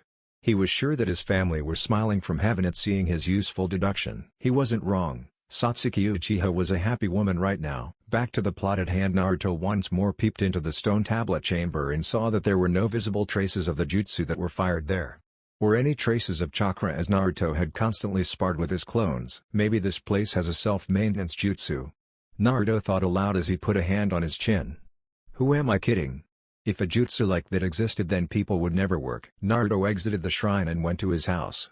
He did not feel like cooking. Tomorrow would be a somewhat important day for him. The academy would start. It's going to be a long and boring 5 years. I seriously hope there are interesting people there, Naruto said with a mumble. He then looked at the clock and figured he'd go out to eat today. Maybe I should go to Ichiraku's. I haven't exactly been nice to them recently. Naruto put on a deep blue shirt and changed into some black shorts. The shirt did not have the Uchiha Clan symbol. Why, you ask? 1. He didn't like to flaunt it off and put a giant target mark on his back. 2. From what he learned from Shisui's notes, he would soon have to face the bane of the Uchiha clan. Fangirls. Naruto shivered at the thought of them. The way Shisui had specifically written about them, he was outright scared. Naruto shrugged the terrifying thoughts aside and decided to go out. Konoha main town. Naruto walked by as generically as he could. He mostly avoided making eye contact with the people. Over the years he had started to resent the people because they showed they were two-faced opportunists. The same people who glared at him, now greeted him with smiles. He kept his stoic face up while suppressing the emotions he felt. He found his desired location and entered Ichiraku's. Welcome to Ichiraku's. How may we owe Naruto? It's been a long time, my boy. How are you? Tucci exclaimed with genuine happiness and surprise. Naruto couldn't stop small grin from appearing on his face. I'm fine, Tucci Oji-san. Naruto bowed his head and sat down. How have you and Ayame-ne-san been? I'm sorry I can't visit as much as I want to. It's alright, my boy, Tucci said while placing a reassuring hand on Naruto's shoulder. I'd be lying if I said I know how you feel. But as I said before, we're here if you want to talk. Ayame said that you were probably the most polite boy of your age. Naruto embarrassingly scratched the back of his head. Geez, Oji-san. Don't say it like that. So can I have some ramen? Well, of course you can. Which one will it be? I'm not sure. Let's go with one of your choice. Naruto smiled and said this. Well said. Ayame. One pork ramen with extra toppings. Make it special, we've got a VIP here. Tucci's statement made Naruto feel sheepish and warm at the same time. They're really nice people. Naruto thought with a small smile. Okay, Tochan. Ayame's voice came from the kitchen in the back room. Naruto waited for a few minutes and then Ayame herself came and immediately ruffled Naruto's hair while asking him where he had been with the glare. Naruto shrunk under that glare. It was the same one his mom and Mikado Oba-chan gave him. Why are women so scary? Naruto had been sweating bullets and gave a polite and believable explanation. He was genuinely surprised by the delicious taste of the ramen. It was far more superior to the miso one he had. He finished it and paid for it much to the annoyance of the Ichirakus and then had some small talk with them. At one point, the Konoha Academy topic came up and Naruto mentioned that he would start his journey tomorrow. Oh, so you'll be attending the academy as well? Good luck, Naru-chan, Ayame exclaimed as her face got annoyingly close to Naruto's, who turned red and shifted his gaze. Ayame and Tucci giggled at his shyness. One thing caught his attention though. Ayame said he would be attending the academy as well. Ayame-ne-san? Naruto asked with some nervousness. It was somewhat of a personal question, as Naruto thought. Is someone you know going to start the academy as well? Aren't you a smart one, Naru-chan? Ayame said. In fact, Kasumi is going to start the academy as well. Is she your little sister? The way Ayame spoke indicated excitement on sibling level. Shisui often spoke like this at Itachi while bragging about how Naruto would be better than Sasuke. You could say that Ayame's answer left Naruto a bit confused and Tucci spoke up. Kasumi is a little girl who comes here all the time. In fact, she's my #1 customer. Tucci gave a small laugh. She's around your age and quite a ball of energy, that one. Oh. Wait, why does she come here all the time? Aren't her parents with her? Naruto asked and saw the sad looks on the face of the Ichirakus. Naruto immediately understood and apologized to them. They said it was alright. Apparently they were really fond of this Kasumi person. He could only guess what she was like. Maybe she was kind and polite like him. She'd probably be well-mannered. The gates of Ichiraku's ramen were shot open as someone entered. Yo! Oji. Ayame-ne-chan. The next Hokage is here, T-bio. A voice of a girl invaded the beautiful landscape of silence. Naruto was looking at the person the voice belonged to. She was around 4 feet 2 inches and had light skin. 3 whisker marks were endeared onto each cheek. Her face had significant amounts of baby fat. Her blonde hair looked as if the sun had decided to kiss it. There were noticeable shades of red in them as well, and it was done in twin pigtails. However, 3 things had caught his mind more than anything else. Her lips were pink. Naruto could tell when women put on makeup and other cosmetics, because of his sharp eyes. The second was the hideous garb of orange that was all over her body. Seriously. Why was it glowing? The third and the last feature that captured his entire attention was her vision. Deep violet eyes. They looked so happy and full of life. It was entrancing. Naruto was lost for a moment in those violet shades as Ayame coughed to get her attention back. She had a cheeky grin on her face, one that mirrored the ones Mikado had. Before Ayame could say anything, the orange-clad girl spoke up. Ha, said girl was pointing at Naruto. You have girly hair. She then laughed. Naruto's sweat dropped. She doesn't even know me and is openly criticizing me? Well, Naruto, I'd like you to meet Kasumi. Our #1 favorite customer, Pucci said as Kasumi came up and took the seat that was a bit away from Naruto. She was grinning and Naruto wanted to speak to her more, but against his better judgment decided not to. He could speak to her later. "Well, old man, I think I'll be leaving now." Naruto got up from his seat. "Thank you for the meal." Pucci and Ayame also said goodbye to him. Naruto smiled at them both and saw that Kasumi was looking at him with a strange expression on her face. It was kind of cute actually. But Naruto never voiced it. He looked straight at Kasumi while he was still smiling. "See you later." Naruto left and exited the store. Kasumi was sitting silently in her own thoughts and eventually spoke up. "Oi Oji. Who was that girly boy?" Kasumi then exclaimed. Pucci and Ayame were looking at her with piqued interest. Kasumi's never asked about anyone before. "That was Naruto." "Why did you want to know?" Pucci asked. "May. No reason. I just wanted to remember the name of the girly boy," Kasumi said as she gave a grin again. Ayame's eyes glinted. "Oh my," Ayame said as she was smiling. "Kasumi. Do you like him?" Ayame rolled her tongue at that one word specifically. Somewhere in an alternate dimension, a cute blue flying cat sneezed cutely. "Eh?" Kasumi asked with a deadpan expression. "What do you mean, Ne-chan?" Kasumi asked with confusion clearly evident on her face. "Sigh, you'll get it when you're older." "How about some ramen ni?" Ayame asked. "Yup," Kasumi exclaimed happily with her hand in the air. She was then waiting for her glorious ramen to arrive. But now she had another thought in her mind. "That girly boy didn't stare at me like everybody else." "Naruto, huh? I think that means fish cake." Achoo, Naruto sneezed while he was walking back. "Who the hell would be talking about me?" Naruto thought out loud. He then saw a couple of civilians huddled up together. He could sense something weird about them. I know that scene all too well. Usually when he saw civilians huddled up and keeping a hush-hush manner, he knew they were planning something. Most of the time it would include them berating him and his family. He deeply hated this and he would be damned before he let these worthless bags of flesh and blood do something about it. Luckily for him, he had some gear with him, including an extra crow mask that belonged to Shisui. He hinged himself to look like an Anbu and put on the crow mask. Thankfully he was suppressing his chakra to a near civilian level. "Whatever you bastards are planning, I am not letting you get away with it." Naruto scanned the area for any other Anbu. To his surprise there weren't any around. Anbu Black Ops should be stationed. He then sensed a large amount of them being gathered at the Hyuga compound. 2 other were also fighting judging by the signatures. Some Kumo delegates had arrived today and this shit went down. Of all days. He silently followed the crowd while jumping from rooftop to rooftop.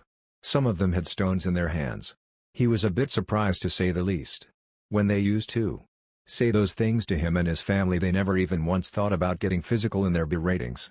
Everybody knows. You cross an Uchiha, you die. Main clan member or not. Long before Naruto knew it, he was in the red light district. It was a bit of a rundown and probably the least cheap place to live. It also was the spot for drunkards and thieves. Thankfully there were no rapists around anymore. Ever since he heard rumors from Shisui about some snake lady or something like that. Seeing the spot the action was about to take place, Naruto was going to turn around but something caught his eye. A walking set of familiar neon orange. On top of it, a mop of blonde hair with some red in it. What is she doing here? Oh right. Why is the crowd moving after her? The mob of 8 people silently made their way following Kasumi. Then one of them threw the rock at her. It hit her arm quite violently as she dropped a fox mask. Naruto, enraged, immediately activated his Sharingan. How dare they? To hit a child like that? His gaze turned towards Kasumi and he gasped. What in Kami's name? Naruto was staring wide-eyed. Her chakra networks level were off the charts. It was ridiculous. Even Shisui and Itachi didn't let much chakra. It was way too much for anyone. He decided to move in and act, but the next words of the villagers froze him in his steps. Take that, demon. Yeah. Hit her some more? Why did you do that? Kasumi asked while she was crying. Those violet orbs showed so much hurt as she clutched her arm in pain. Some people in the mob actually stopped their rant. Naruto felt as if someone stabbed him with a kunai right there and then. Why did it hurt so much? Was it because she was an orphan like him? Or was it because the villagers had ganged up on 7-year-old girl like that? Because you're a demon. You killed our families all those years ago. What are you talking about? I never did anything to anyone. The girl was openly crying now. Because you're a demon. You killed our families all those years ago. Wait. That much chakra in her? Don't tell me. Yondaime. Why would you do this to her? Shoo, what up, you demon? The leader yelled as a mad look came to life on his face. He picked up another stone and was aiming that for her head. He threw it but it got deflected by another rock. Who did that? Who dared to save the demon? I did it. Zasu. A cold voice was heard by everyone. They looked for the source. They were a bit worried because of the way the last word was uttered. What's wrong? Speak up. The voice was resounding from everywhere. Hey! Someone go get a Chunin. They can. Yes. The voice said once more. Get a Chunin. That way I can find out who else is going to hurt this little girl. The leader then felt a cold sharp metal being pressed onto his neck. Everybody else gasped. There standing before them was an Anbu Black Op. Ruthless killers all of them. They were the elite ninjas of the village who dealt in assassinations. What was one of them doing here? They were visibly shaking as concentrated amount of killer intent hit them. One of them had peed. Tell me you bastard. The Anbu with the chrome mask spoke. Do you wish to die? No sir have merc. The man didn't get to finish as he felt the metal being pressed even more as a small trickle of blood flowed from his neck. Do you know what I am? The captive nodded. Good. Then you know that I can kill all of you worthless civilians without even trying. If the Hokage asks, I'll tell him the truth that you insignificant specks of flesh were abusing a harmless girl. Then your entire family gets what's coming to them. Do you want that? Bastard? No sir, please let us go. The Anbu retracted his kunai from the man's throat and reappeared in front of the leader. He punched him in the gut and proceeded to beat the rest of the civilians. You civilians don't have any control over this situation, so don't even think about going to that circus sideshow of freaks that you call a council. I am an Anbu Black Op. I only answer to the Hokage and no one else. If I gut every single one of you and make your bodies disappear, no one will give a damn. He was then placing them under a genjutsu. One that would change their minds on this. Make sure I never see you or any of you lackeys, including the ones not here, hurt or bother this girl ever again. Otherwise one of two things will happen. 1. You die and I hang your bodies over the Hokage monument to show you why this is a shinobi village. Or 2. I keep you alive in an undisclosed location and you will be begging to be taken to T&I? Am I clear? The man finished. They all nodded and were frozen still at the man's proclamation. He was right. Anbu Black Ops were untouchable. If the civilian council even thought about raising this, they'd be kicked out before you know it or worse. After a few more moments he hissed at them and they all ran away. Crow then looked at Kasumi. She was still crying. Puffy eyes. Go to your home. The man said with a final tone. Oh okay. The girl got up and was walking away. She turned around once more. A small smile made its way across her face. Thank you. She ran away into the distance. Her figure was shrinking until it disappeared. Naruto felt strange and he looked around. He dropped the henge. He looked confused. Her smile, it was so. His attention then went to the mask that was still on the ground. He could feel her signature and decided to go after her. He followed her signature to her apartment. The whole building was quite old. He went to her door, or he assumed this was hers. He was hesitant. His pulse was racing. Just give her the mask. Naruto. You can do it. Hell, you were going to kill that civilian few minutes ago. Wait, what? Shrugging those thoughts aside, he knocked on her door. He knocked once more and then the door opened. Kasumi came and she was wearing a white t-shirt with the Uzumaki swirl in the front and black pajamas. Her eyes were still puffy. Hey! It's you, she exclaimed with some nervousness in her voice. She then noticed the boy raised her hand and she backed off a little. You dropped this, Naruto said as he handed her the fox mask. I'm sorry I couldn't bring the Anbu earlier. You brought the crow guy? She asked with a monotone voice. Why? Well, for one, the villagers shouldn't bully anyone like that, he said in an angry tone. Also because, well, you're kind of like me. What do you mean? Kasumi asked. Well, I don't have any parents either, Naruto said, and Kasumi looked down. Oh. I'm sorry. Kasumi was going to say something more but Naruto spoke first. What for? It's not your fault. Kasumi looked up and then Naruto was looking at her eyes. Cerulean pools stared into the violet orbs. It took some time to realize what both of them were doing and then they both blushed while looking away. Sorry, both muttered at the same time. Naruto smiled lightly and Kasumi grinned. You look better that way. When you smile, Naruto blurted out and then put his hands on his mouth. Stupid Naruto. Why would you say that? Kasumi blushed once more. This was the nicest thing anyone other than Hokage Gigi or the father-daughter duo at Ichiraku said to her. It's okay, she said as she looked down hard at the floor as if she was trying to melt it. Thanks. For bringing the crow guy in my mask. It's okay, Naruto said, who was still nervous after his previous blunder. Anyways, see you later. Oh right, I never asked your name. My name is Naruto. My name is Kasumi. The next future Hokage Bio, she exclaimed happily. Okay then Kasumi. See you around. Naruto waved a goodbye and left. Bye. Kasumi waved as well and she closed the door. Sometime later, Kasumi brought out a cup of instant ramen and put hot water into it. She absolutely hated when you had to wait 3 minutes to wait for it. Her thoughts then went to the new acquaintance she made today. He was nice. For a girly-looking boy. She thought with a smile. She cursed as she saw only 1 minute had passed. Daobayo? Naruto thought out loud. Must be a verbal tic. It's kind of cute though. Damn it, Mikado Oba-chan. He could almost feel as if she was looking at him with a teasing grin. Again, he wasn't wrong. Naruto had walked out of the red light district and made it all the way back to the Uchiha compound. He went into his house and ate a few fruits. A new day would start tomorrow for both of them. The beginning of their lives to become a shinobi. As both of them went to their beds, they had a similar thought and smiled. Naruto's house, Uchiha Clan compound. Naruto yawned. He slowly got up and sat in bliss. He felt annoyed. Today is the day we start that academy. Naruto yawned once more. Well, at least things will be interesting from here on now. Naruto got up and looked at the clock. It was 8:35 a.m. The academy induction started at 8:15 a.m. Oh shit. Then in an epic montage of heck and rush, Naruto took a shower and changed his clothes. He was wearing a full-sleeved high-collared black shirt with the Uchiha crest on his back. He wore dark blue pants and was munching on 2 pieces of bread while he was running to the academy. Of all days for me to sleep in. It had to be today. Konoha Academy. Damn it. Damn it. Damn it. Why did I stop and help that old lady with the heavy groceries anyway? Thinking about what Naruto just said, he sighed and realized the situation he was in a few minutes ago. There was no choice. It's what his brothers had done before and he ended up doing a few minutes ago. The true curse left by Genjiro Uchiha to his sons, helping frail old grandmas with their shopping bags.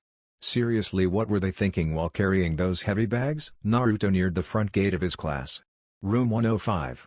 The sliding door would reveal the class in which he was about to stay for 5 years. 5 years of absolute rubbish. He had half a mind to go to the Hokage's office and tell him about his progress with the fully matured Sharingan and whatnot. Then he remembered how Shisui wanted him to have a somewhat excuse of a normal childhood. Fat chance of that after witnessing your entire clan getting massacred by a person you consider your brother figure. Still, Naruto respected his late brother's wishes and would comply with them. He'd pretend to be an average genin. Even that word sounds wrong. A genin is nothing but an overhyped academy student with a headband. Sighing once more, he closed his eyes. No matter what happens, he'd have to hide his true strength. He could have set a shadow clone, but did not know if there were going to be any spars today. If one hit was placed properly by the academy students as he would let his guard down, his entire cover-up will be blown. If that happens, Naruto was sure that the person known as Danzo, so prominently mentioned in Shisui's scroll with the ridiculous amounts of details, try to make a move on Naruto. He slid the door open and immediately hated the choice he had made. Room 105, Konoha Academy. As the door had fully slid open, Naruto saw his designated Chunin teacher. The man was wearing the usual Chunin attire of black shirts, black pants and green flak vest. His hair was somewhat like a pineapple. I don't know what his Irika's hair looks like, if someone knows let me know, and had a scar running across his face, crossing his nose. The Chunin instructor looked at Naruto with somewhat calculating eyes. The boy before him was somewhat taller than the rest and looked like as if he had run a literal mile to get here. In reality, Naruto was sweating not from the run he had made, but from carrying the bags of generic old lady number 1. Seriously, how did they even get the bags out of the shops in the first place? I hope you have an explanation for why you are late, young man. The Chunin instructor asked. Well, sensei, you see. Naruto scratched his head and smiled sheepishly while thinking what to say. Then he remembered the stories of his oldest brother Obito when he used to be a genin. An old lady was carrying some heavy grocery bags and I helped her carry it to her home. The Chunin instructor face faulted. Is this kid like a mini Kakashi or something? I hope he doesn't start wearing a mask. Somewhere in Konoha, a dog mask wearing Anbu Black Ops stopped dead in his tracks as he looked up at the sky. Can you feel it, Obito? I think there is a kindred spirit somewhere. Senpai, is something wrong? A cat masked wearing female Anbu asked the white-haired dog mask wearing Anbu. Oh. You said something? Inu asked with a lazy voice. Nothing. Let's get to the Hokage's office quickly, senpai. Nico replied with an irritated tone. Room 105. Konoha Academy. The entire classroom was silent hearing his ridiculous excuse.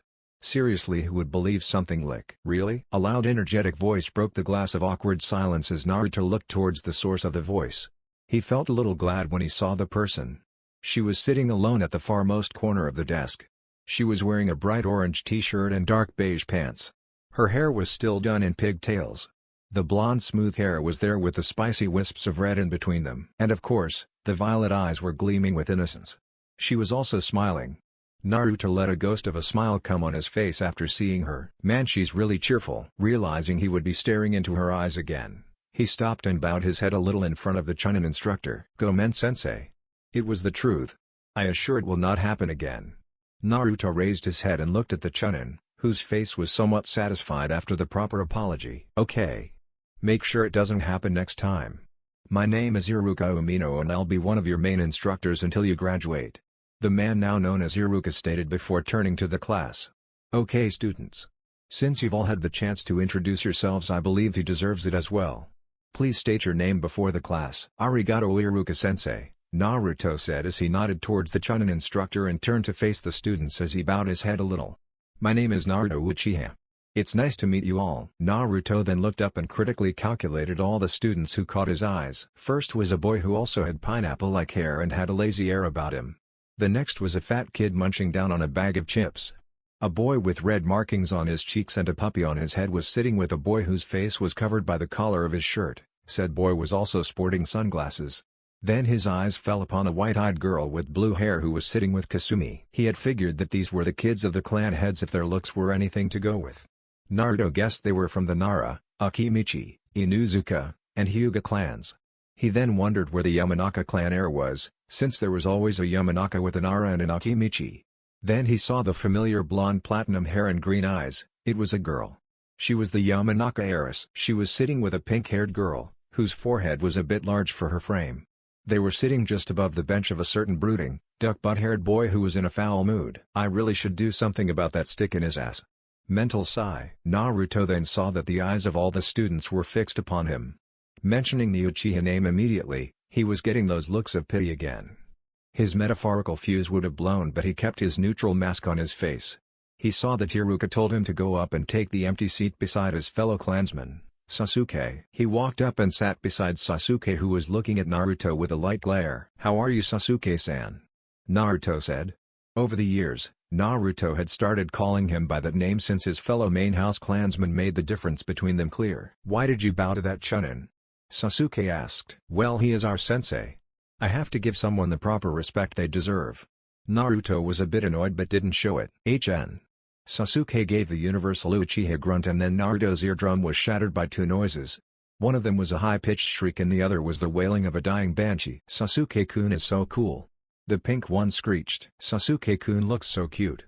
The Yamanaka heiress said with a loud voice. Naruto sighed and sat down. He despised the way those two girls just acted. He noticed that a lot of the other civilian girls were also swooning over his fellow clansmen.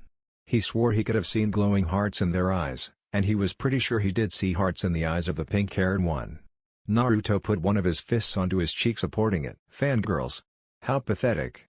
They shouldn't even be here if they have a mindset like that. Naruto then saw that Kasumi and the Hyuga heiress were sitting just below his bench and Kasumi waved to him while giving a shameless grin. How are you, Naruto? Fine, thank you for asking, Kasumi. Naruto replied and noticed the strange looks he got from nearly all his classmates, the civilians in particular. Dear Kemi. They're chibi versions of the idiotic villagers. I hope I can make it through the next 5 years without killing anyone. 2 hours later, Konoha Academy Sparfield, Konoha Academy. Kemi, if you're watching, why did you have to make me keep my promise to my brother? Yami, if you're watching. What the fuck, dude? Less than 2 hours had passed and Naruto had thought several times about just taking out a kunai and ending his own life right there. Seriously. They were just starting chakra theory in the first class and the spars were about to start now. Kasumi had been standing outside the class because she had planted powder in the teacher's desk, which comically blew up in another white-haired Chunin's face who threw her out of the class. Naruto had to question though, how did she get the powder in the desk in the first place? Then came the shuriken and kunai practicing. It was absolutely horrid. Naruto actually had half a mind to take out a kunai and got the new Chunin instructor. The white-haired man had also did not teach Kasumi how to throw it properly. He noticed it through the corner of his eyes. But to his surprise she had landed exactly 5 kunai out of 10 and 9 shuriken out of 20. The entire class with the exception of Naruto, Hinata, Hyuga and Sasuke, who merely scoffed at her poor display. Hinata was unlike most Hyuga. She did not have that air of arrogance around her and was genuinely kind, but she had some major confidence issues. She was the only person in the academy besides Naruto who actually liked Kasumi and understood that she never had any particular training before. Naruto had played the farce of being an inferior Uchiha, and to help lift up his friend's mood, he intentionally threw less than half attempted kunai and shuriken. Even after that he had landed 6 kunai and 13 shuriken. He sighed and had an annoyed look on his face. But a soft nudge from Kasumi changed his mood, despite the fact that the nudge had knocked him off balance. He mentally noted that she had a lot more upper body strength despite her slightly chubby appearance. Now came the spars. As usual, the clan heirs were pitted against the civilians, which had resulted in the obvious conclusions. Now it was Sasuke's turn, only he was up against Kasumi. Naruto was visibly pissed at this match. Sasuke, despite being an arrogant ass, was still clan trained despite the short amount of time he got, and he would no doubt beat Kasumi. But it was Kasumi's last name that snatched away Naruto's attention. Kasumi Uzumaki. If she really is an Uzumaki, why is she living in the red light district? How is the Hokage even allowing someone from their clan to live in such a situation? It's insulting. You wear their symbols on the back of your jackets, but you treat them like scum because she is jailing the thing that could destroy you if left unchecked. I wonder if Itachi's sacrifice was worth all this. The spar between Sasuke and Kasumi had started. It went exactly the way Naruto predicted it. Sasuke countered every move that Kasumi threw his way. She did not have any specific fighting style and was a pure brawler. Sasuke was using the imperfect version of the Uchiha Interceptor Fist. Long story short, Kasumi fell on her back and the goggles that were on top of her head were broken. Though Sasuke's hand did get a bit cut up from breaking the goggles. You Dobi, Sasuke said as the class laughed at the name he had given to Kasumi, who was staring up after seeing her goggles broken. Kasumi didn't say anything and secluded herself to a tree, but not before she was picking up whatever was left of her goggles. Naruto felt stricken after he saw her tearing up. He didn't know why he felt so bad. A sharp pang of pain is what he felt when he saw tears forming at the edge of her eyes. He wanted to go and talk to her, but his name was called up and he saw that he would be pitted against a civilian boy. Naruto tried hiding his skills to the best he could and beat the boy after 3 painful minutes of delaying the inevitable. He didn't even wait for the Chunin instructor's announcement as he went to the spot where Kasumi was last standing. She was gone. He went back to the classroom and waited, but there was still no sign of her. The day of the classes ended and he decided he'd go to look for his friend. But delay came in the form of Sasuke. "Where are you going?" Sasuke asked as he was in his emo mode. "Nowhere. Just around," Naruto said in a stoic voice. Whenever he talked that way, Sasuke would be a bit pissed. "You're going to look for the Dobi, aren't you?" Sasuke asked. "Sasuke-san." Naruto looked at him dead in the eyes. "You really shouldn't belittle people like that." "HN." Sasuke grunted and continued. "I am from the main house of the Uchiha clan. Why should I treat a no-named clanless loser with any form of respect?" Naruto didn't say anything and walked away. Unknown to most, Naruto had even activated his Sharingan out of rage at the last statement. Did he really not hear about the Uzumaki clan? "I will see you later at the compound, Sasuke-san," Naruto said and left. But then he remembered that Kasumi was crying because her goggles were broken. Naruto's head then had a shining bulb on top of it as he rushed back home. He had just the thing. Kasumi's house, red light district, Konoha. "Damn it." The irritated yell of Kasumi came as her hair flew up. "Goggles. If you don't get attached this time I will break you up permanently," Kasumi yelled before she tried for the umpteenth time to join the goggles with some glue. It was no use. It kept falling apart. She threw it in the bin and was lying down on her bed now. The goggles were a gift she got from Ayame 2 years ago. It was given to her on her birthday on October 10th. It was one of her most precious gifts, especially more important considering that the orphanage had kicked her out. She was silently shedding tears now. "I'm sorry, Ayame-chan." She was broken out of her thoughts when a knock came on her door. She rubbed her eyes a bit and answered her door. She opened it and saw that Naruto was there. He had a stoic look on his face. That was strange for her because she liked it when he smiled. Naruto started saying, "I looked for you after my spar. Why didn't you finish the rest of the classes?" Kasumi remained quiet for a few moments before speaking. "Those goggles were special to me. Ayame-chan gave them to me as a gift. Now they're broken. I just didn't feel like." Kasumi whimpered as she said this as tears threatened to drop from her eyes. Naruto sighed. He did not like this at all. Normally, in the 2 short days he had known her, she was a ball of energy and a cheerful one at that. "Actually, I'm here about that," Naruto said as he had a brown packet in his hands. "What do you mean by that?" Kasumi said with her eyes squinting. She saw the bag in his hands and wondered what was in it. Naruto projected off into his thoughts. "Well, I thought you liked goggles so I got you this. But it was a gift and gifts can never be replaced." "Wait. What's in the bag?" Kasumi asked excitedly. Well, it's... Naruto shrugged. Should I give her this? What's in the bag, Tbio? Kasumi nearly yelled as her eyes were gleaming again. Here. Naruto stretched his arm and held out the brown bag. See for yourself. Kasumi took the bag and ripped it open. Naruto's sweat dropped. She could have just opened it normally. Way too hyperactive. Whoa, Kasumi said as her excitement reached new heights. She was holding a pair of goggles with orange lenses. It didn't seem brand new, but it also looked like it was well taken care of. It had a single rim. Where did you get this from? Kasumi asked and saw that Naruto looked down. It used to belong to my eldest brother, Naruto said, and Kasumi noticed that he said used to. He had some problems with his eyes, so he wore goggles. This is one of the extra 2 pairs he had. He died in the Third Great Ninja War. During the Battle of the Kanabai Bridge. Kasumi felt bad that she had brought this question up. She herself never had any parents and to some extent understood that he was like her. I'm sorry, Kasumi said in a low voice. You can take this back if you want. It's all right. Besides, it's not your fault, Naruto said. I want you to keep the goggles. From what little I've known about him, he was a lot like you. So I request you take good care of it.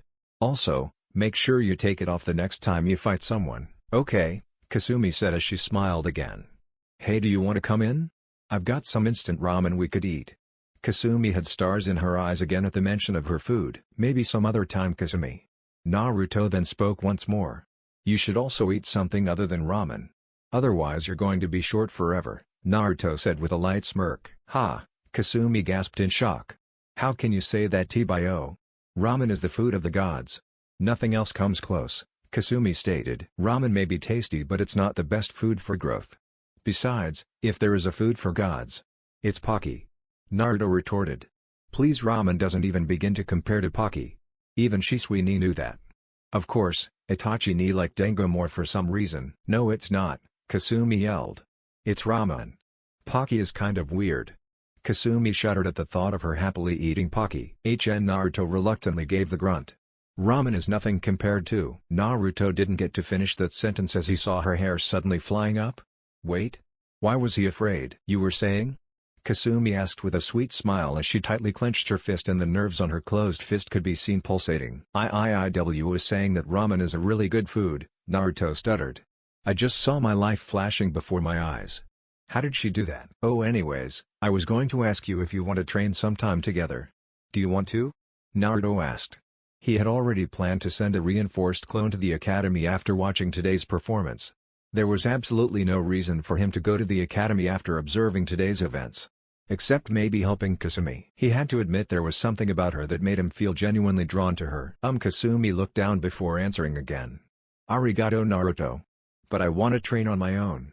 I want to get stronger by myself. Besides, you're an Uchiha. Why would you? What do you mean by that?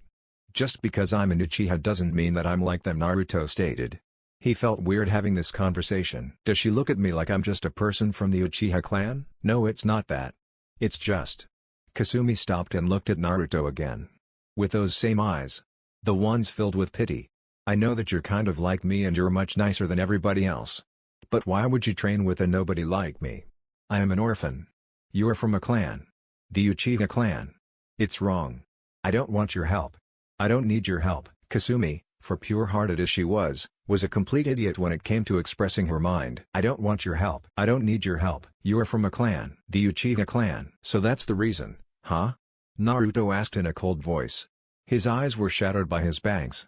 So she also sees just an Uchiha when she looks at me. Kasumi felt a bit scared if she was to be honest.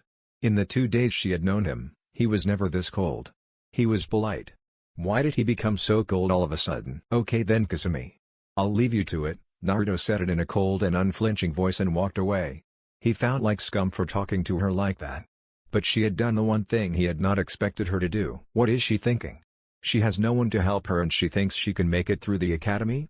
Because of her large chakra reserves, I doubt she'll ever be able to make a normal clone without proper control. And I seriously doubt the academy is going to teach us anything about chakra control. DCH.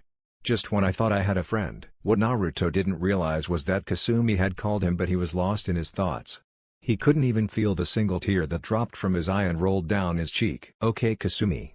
If you want to be on your own, you win. I thought you'd be someone who didn't look at me like I was an Uchiha. It was stupid of me to think that I could have a normal friend. Damn it. Why am I even thinking about her? I've only known her for 2 days. Maybe I should get Obito's goggles back. No, I have another set at home. I hope for your sake you get stronger, Kasumi. It's better this way. Now I can fully focus my attention on training. Good luck, Kasumi. Kasumi was also stricken by what happened, but she was too stubborn and adamant in her decisions. She gripped the goggles with all her might and made a promise. I'll show you how strong I can get, Naruto. I want to get stronger on my own. Kasumi thought as she gripped the goggles tighter, not knowing what she had done. And, for those who are thinking that Naruto is overreacting, he has been looked down upon by the village his entire life. The people look at him with pity or a chance to gain power. This is the first time he had a friend. Now that he was shot down, his turmoil emotions he's keeping bottled up has taken the better of him. I hope this helps. The next day the academy resumed once more and Kasumi tried to talk to Naruto, who simply looked at her with stoic look and uncaring eyes. He seemed so different. He sat alone. Even Sasuke would sit with someone during the classes. One of the girls tried to sit with Naruto once he adopted the gloom and doom look, but was quickly shut off when Naruto told her to leave with a glare that scared her half to death. Kasumi was still too stubborn to apologize, however she felt a pang of pain when Naruto had ignored her. Naruto did not even bother about anyone else anymore. His Sharingan had become sharper for some reason. His vision seemed more clear than before. He had sent Shadow Clone to the academy with a reinforced seal that was clearly written out by Shisui. His clone would be able to take a maximum of 5 great hits before dispelling, and judging by what he saw he knew there was no point in worrying. Besides, he'd make a new clone every day. He was training to drop dead from now on. The clone had come and he dispelled to get the memories transferred to the original. He felt bad that he had outright ignored Kasumi, but she had also not made any progress in their friendship, and Naruto assumed that she had decided to forget about him. For some reason he felt like he should have been killed by Itachi during that night. Little did he know. 6 years later, Naruto now stands at 5 feet 5 inches and has gotten a lean athletic build over the years. In accordance to his brother's wishes, he has kept his abilities hidden and stuck to his advice of hiding his abilities. It worked.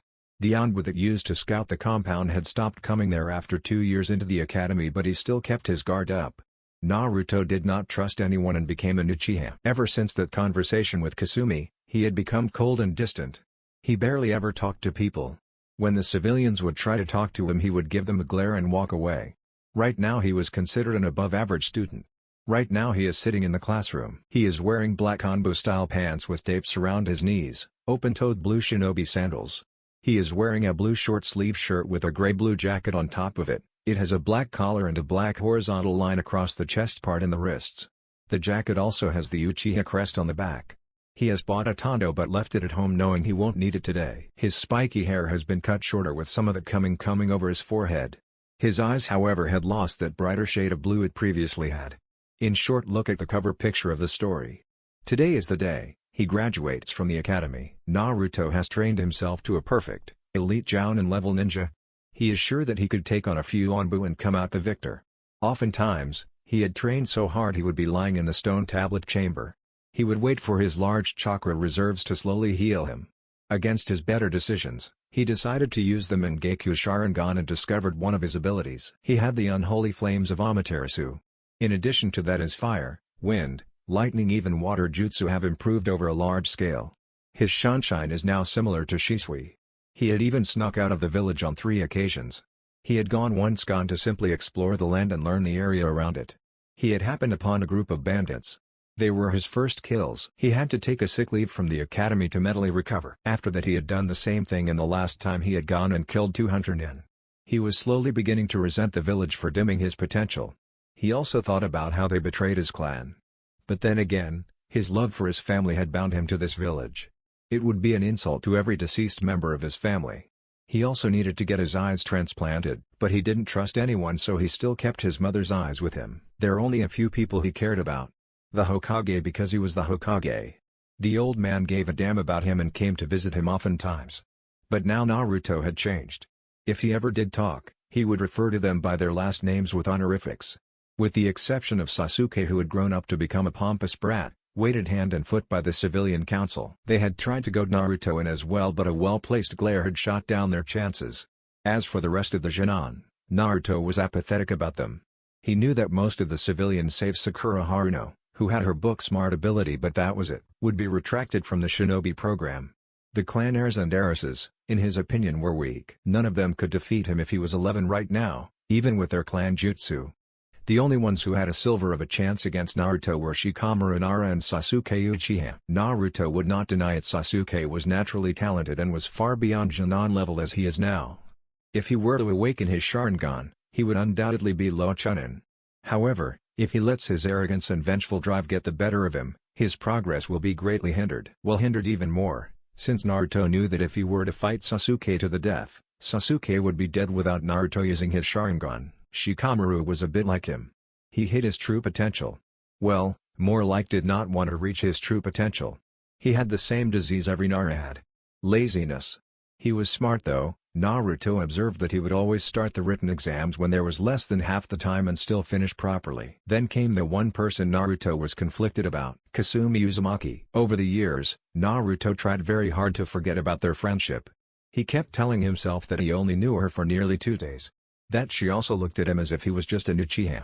He could not. She was starting to become a regret that Naruto hid deep inside. His clone would dispel and he would receive the knowledge. In every single memory transfer, he saw that Kasumi tried to talk to him but he would brush her off kindly. He even called her Uzumaki-san now. He felt like scum when he remembers the look in her eyes. But it was for the better. As soon as he stopped trying to interact with her, she started to become a bit more serious. Even with no teachers and no proper textbooks, she had made it this far. He had improved and was no longer the dead last. She was considered an average student. She sometimes looks at Naruto with her regret-filled violet eyes but doesn't have the courage to speak to him. She is a proud kunoichi in the making, but could use some serious help in the chakra control department. As for her looks, well, she wears a dark orange jumpsuit which has some black in it. She is also wearing dark orange pants. She is wearing Obito's goggles over her forehead. Years ago, some of the boys had teased her and called her an orange tomato because of the red streaks in her hair which were now a bit more prominent. Add that to her bubbly face, she does look a bit like that. But this resulted in something else, something that Naruto had experienced. She got angry and beat the living hell out of the boys who teased her. She became known as the Orange Menace, because of her pure rage-induced beatdowns and well-executed pranks all over the village. How did she paint the Hokage monument in broad daylight? That is one of the mysteries that can never be solved. Naruto guessed that she is much more talented than Stealthy gives her credit for. Now Kasumi has physically changed after 5 years. She has grown up to be a teenage throb. Her creamy skin, smooth blonde hair with streaks of red and deep violet eyes make her look like an exotic beauty that many of the girls were jealous of. She had also never worn makeup once in her life. Her pink lips were full as well. She had a much more developed figure than the other girls, much to their ire, with the exception of Hinata who wore a baggy coat to hide it. Her chest easily low C-cup. Her hips were also a bit wider. Some of the boys often tried to ask her out but got rejected and literally knocked out in some other cases. Kiba Inuzuka often annoyed her for a date and would have been more annoying, had he not had an older sister and terrifying mother. Naruto had accidentally drawn a kunai out once when he saw Kiba talking about how he was an alpha and trying to flirt with Kasumi, saying that she is playing hard to get. He would also mention some offhanded comments about her becoming the future matriarch of the Inuzuka clan. Naruto had to admit though, Kasumi growing up to be a beautiful teen did not help resolve the conflict he had about her. He was looking at her again and sighed. The fact that she had become the most prettiest girl he had ever seen in his mind, made him question whether he looked at her as just a friend or perhaps something more. He sighed once more as he swore in his mind he heard Mikado Oba-chan giggling somewhere. Unknowingly, Kasumi also turned around and their eyes met. Naruto's blue eyes held conflict, sadness and most of all regret. Kasumi's eyes were looking at him with some hope, warmth and regret as well. They both looked away and some of the boys along with Kiba were jealously glaring at him. The kunai and shuriken exam ended, with Sasuke getting 9/10, 18/20, Naruto getting 7/10, 15/20 and Kasumi getting 5/10, 12/20. The written exams was taken and Kasumi had barely managed to pass. Now came the Academy 3. Most of the students were going and performing the final exam. Sasuke went ahead and performed the basic 3 flawlessly. Naruto was wondering whether Kasumi could pass or not. That girl had absolutely no control over her chakra. Naruto's name was called and he started to go forward. Some of the fangirls cheered, some of the boys got angry and Sasuke scoffed, but one small voice reached Naruto's ear. "Good luck, Naruto." He hesitated for a single second. He knew exactly who that voice belonged to. He wanted to turn around and say thanks, but he was in deep conflict and just moved forward. "Okay Naruto, please perform the Academy 3. Iruka Mono said. Naruto started with the clone jutsu. A perfect imitation of Naruto appeared beside him. He then performed the henge and transformed into Shisui in his Jounin outfit. Some of the students were looking at him awkwardly. Sasuke seemed to be angry for some reason. Kasumi was observing the henge with a calculating look. Then, seeing that only one person was left, Naruto performed the Kawarimi with Kasumi and she was standing in the exam circle. She had a vein throbbing in her head. How dare he put her against the wall just like that? She wanted to yell and hit him on the head. But seeing his once bright blue eyes now dull, she hesitated and stopped. Where did the Naruto I know go? Naruto went ahead and picked up his headband and tied it around his forehead. He was walking by and stopped for a single second. He looked at Kasumi. A million questions raced through his head. He wanted to ask her how she was, how her training was going, if she eats anything other than ramen. But he realized about he treated her all these years and felt that he was not worthy of such actions. So he decided on the next best thing. For a fraction of a moment, when Kasumi's violet orbs looked at her once friend, she saw a lighter shade in the now dull blue eyes. Good luck, Uzumaki-san. Kasumi gave a 1,000-watt smile. No way she was going to fail the exams now. She had a chance. A chance to gain back her friend. This was the first time in years he willingly spoke to her. She had something to prove. Naruto sat down on one of the benches. He was waiting for what was coming next. However, after willingly speaking to her after 5 years, a ghost of a smile appeared on his face. A feeling surged throughout his body for a moment. He had forgotten this feeling. He closed his eyes and snapped them wide open to see if the prediction he made was correct. It was. Konoha Academy, Konohagakure no Sato. It was going exactly the way Naruto Uchiha had predicted. Kasumi had first performed the henge and turned into an older version of herself. The fact that her body seemed more womanly only made her fanboys scream in joy. Kiba literally howled and had a nosebleed. Even the normally stoic Sasuke Uchiha had a strange look on his face. Iruka smiled at seeing her perfect henge. The white-haired Mizuki however had a devious look on his face. Naruto on the other hand blushed hard and looked away at the window. Fucking hormones. Needless to say, Naruto was still coming to terms with the fact as to whether he saw Kasumi as just a friend or not. Kasumi had turned around while in the henge and looked at Naruto, who had looked away, and Kasumi looked sad. The boys in the room had started glaring daggers at Naruto, with Kiba being the prime of them. Why did Kasumi care about a guy who just ignores her? Kiba in particular did not like the boy. He had a crush on Kasumi ever since her growth spurt hit. Sasuke merely observed the reactions of the two. He felt annoyed for some reason. Naruto was still looking away, knowing that Kasumi had not dropped the henge.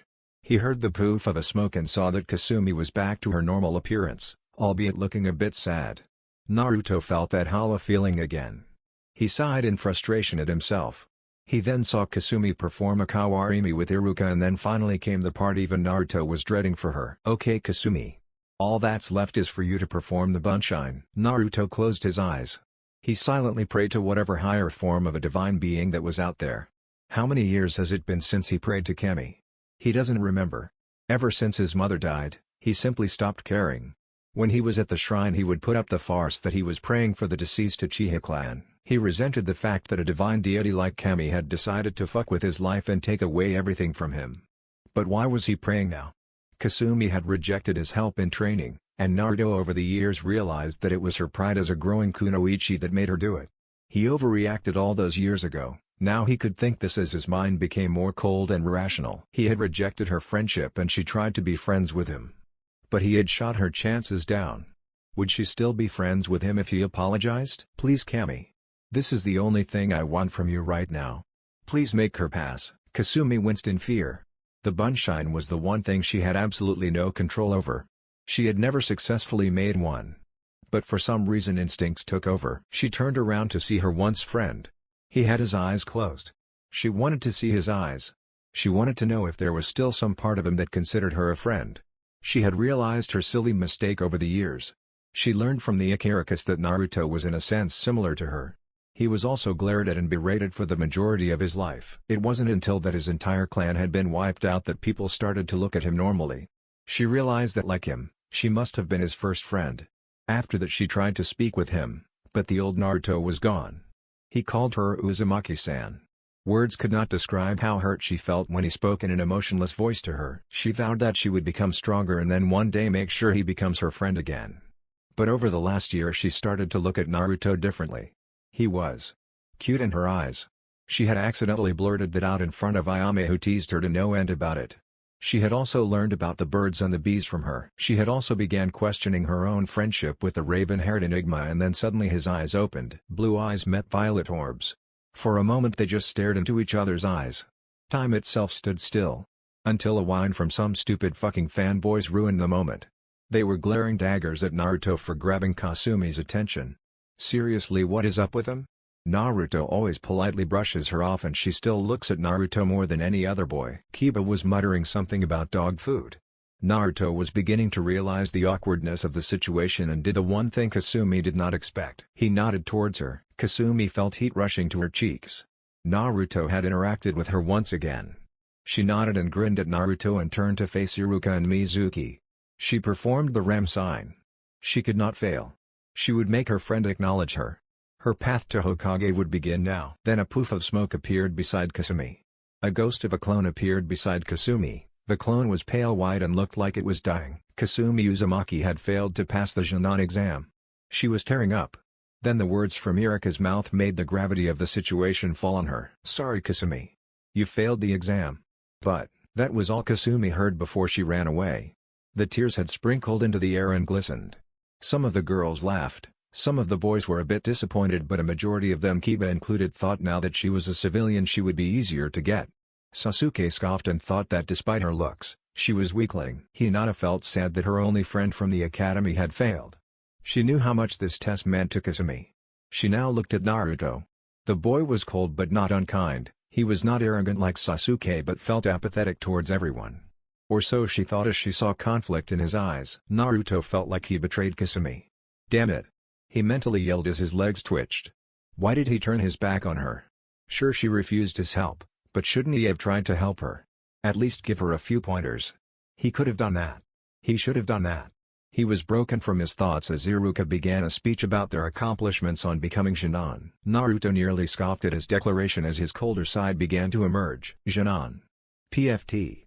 Even that word sounds wrong. Iruka then told the class they were free and that the team placements would be announced 2 months later. Naruto sighed out of frustration. Another 2 months of useless waiting. Why did Itachi have to go and kill the clan again? Oh right. Naruto got up and some of his fangirls rushed over to him. Ino Yamanaka was among them. They were bothering him about a date. Naruto tried his best from keeping his metaphorical fuse from blowing, simply apologized and said no. The civilians he could understand, but why was Ino, the heiress of the Yamanaka clan, a fangirl?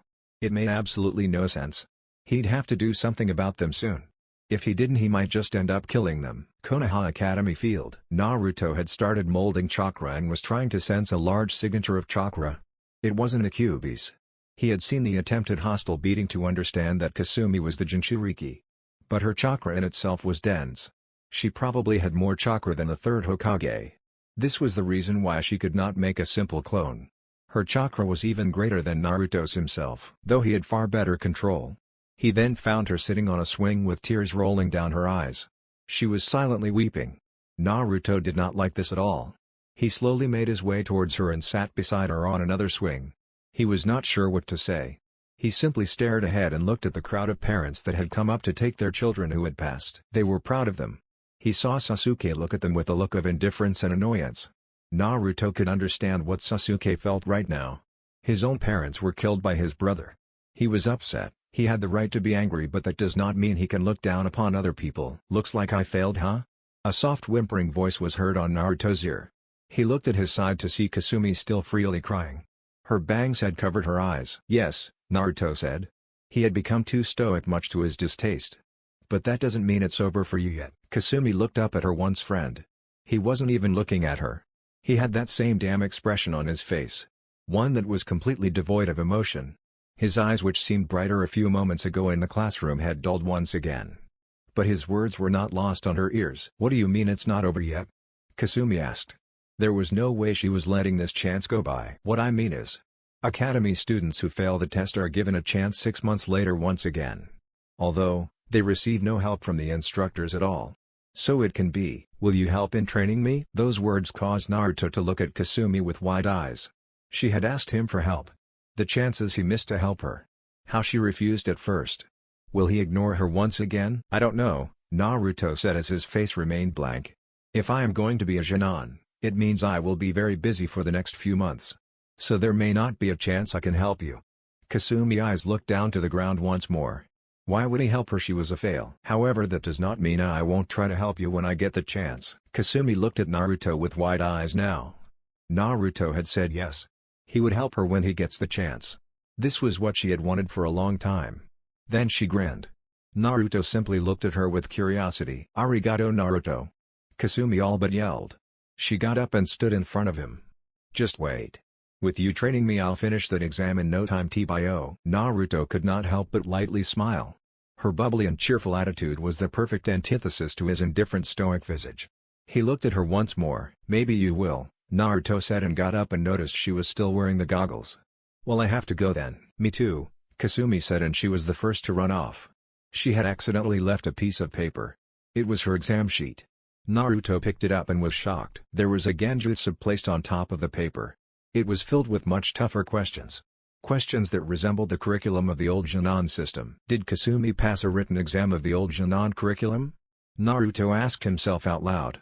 This was absolutely against the rules set forth ever since Itachi murdered the clan. Naruto's house, Uchiha Clan compound. Naruto was sitting and he was frustrated at the revelation he discovered today.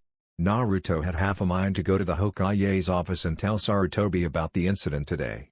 Then he realized the old man would ask him how he knew how to detect genjutsu since he was considering an average student. Then he copied Shisui's handwriting and started filling up empty notebooks on ninjutsu, genjutsu and taijutsu.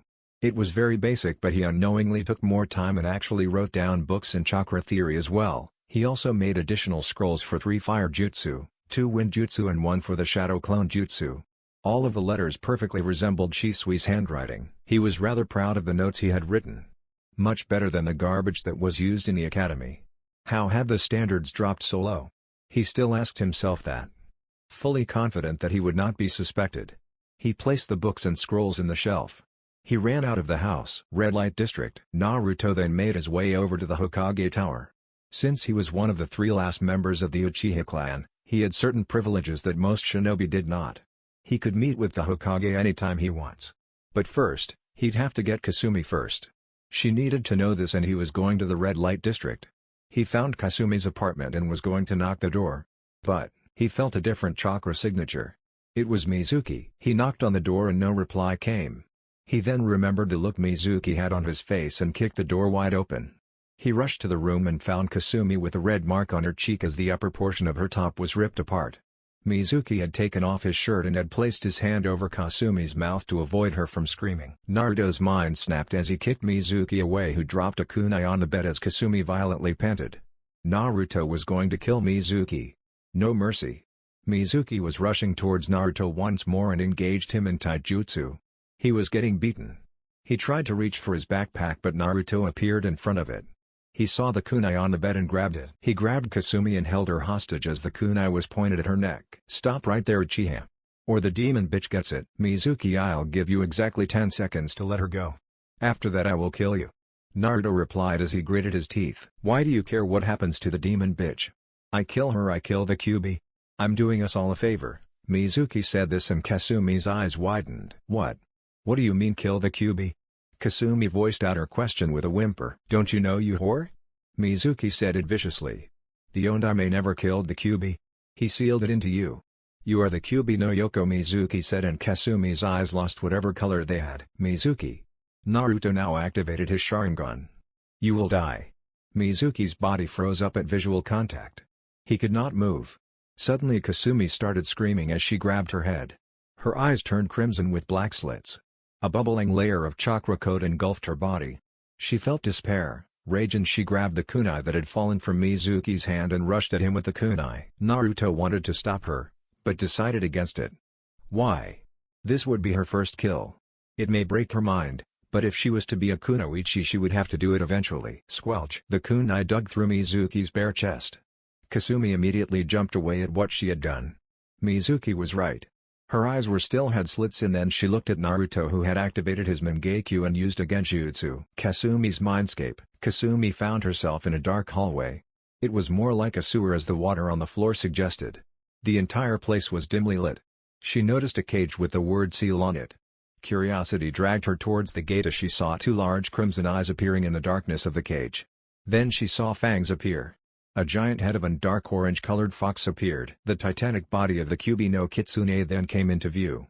All 9 tails of the majestic Baijiu were swaying around as he looked at Kasumi. "So my jailer decides to grace me with her presence?" the Kyuubi said in a dark echoing voice. "Why you? Kyuubi? Where are we?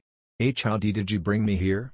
Kasumi asked as she was terrified of the legendary beast of destruction stood before her. "We're in your mind, Ningen. But I wanted to ask you something. You liked it, didn't you?" the Kyuubi said with a malicious grin. "When you used my power to kill him. In fact, you enjoyed it." "And no. Mizuki-sensei tried to." Kasumi broke down in tears remembering how Mizuki attempted to rape her and how she grabbed a kunai out of pure rage. Her mind was breaking apart, as more dense bubbling chakra was going to engulf her, but she felt a hand on her shoulder. The hand was warm. She then turned around to see who it was. "Naruto Uchiha." "Hey Kasumi," Naruto said with a light smile. His eyes were different. Instead of the normal blue she really liked seeing, it was red. There were 6 black blades like a pinwheel in the iris of his eyes. Naruto sat down to her level and looked her deep in the eyes as the chakra coat began to dissolve. The Kyuubi roared. "You! Uchiha scum!" The Kyuubi roared and leaked his killing intent. It was dark. Way too dark. "Come here so I can rip you to shreds." "Do I look that stupid?"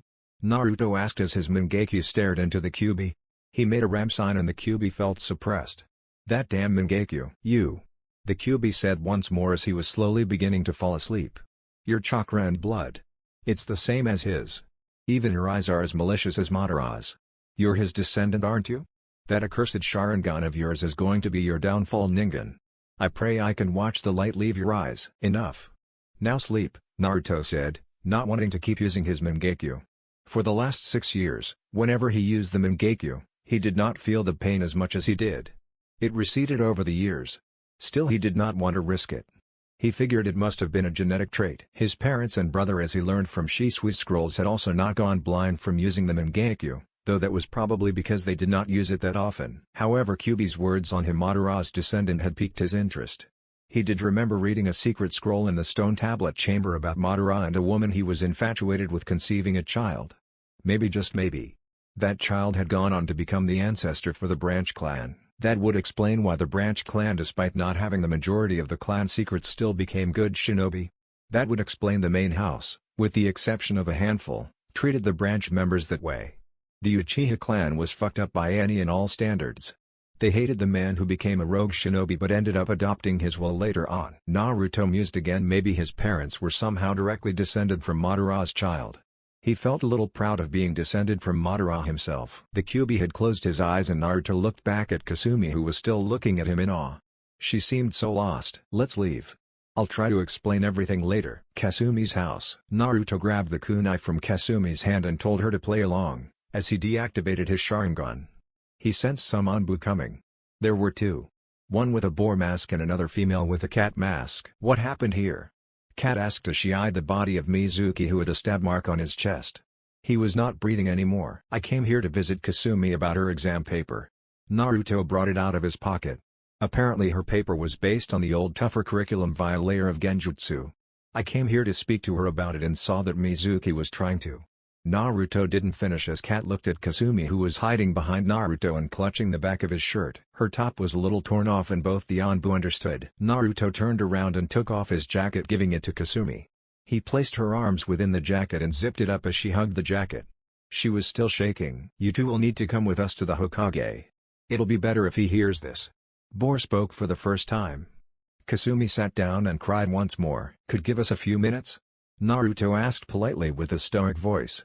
The Anbu understood and stepped outside of the apartment, closing the door. Naruto sat down to her level and was looking at her. "I'm a monster," Kasumi said in whispers as tears kept falling.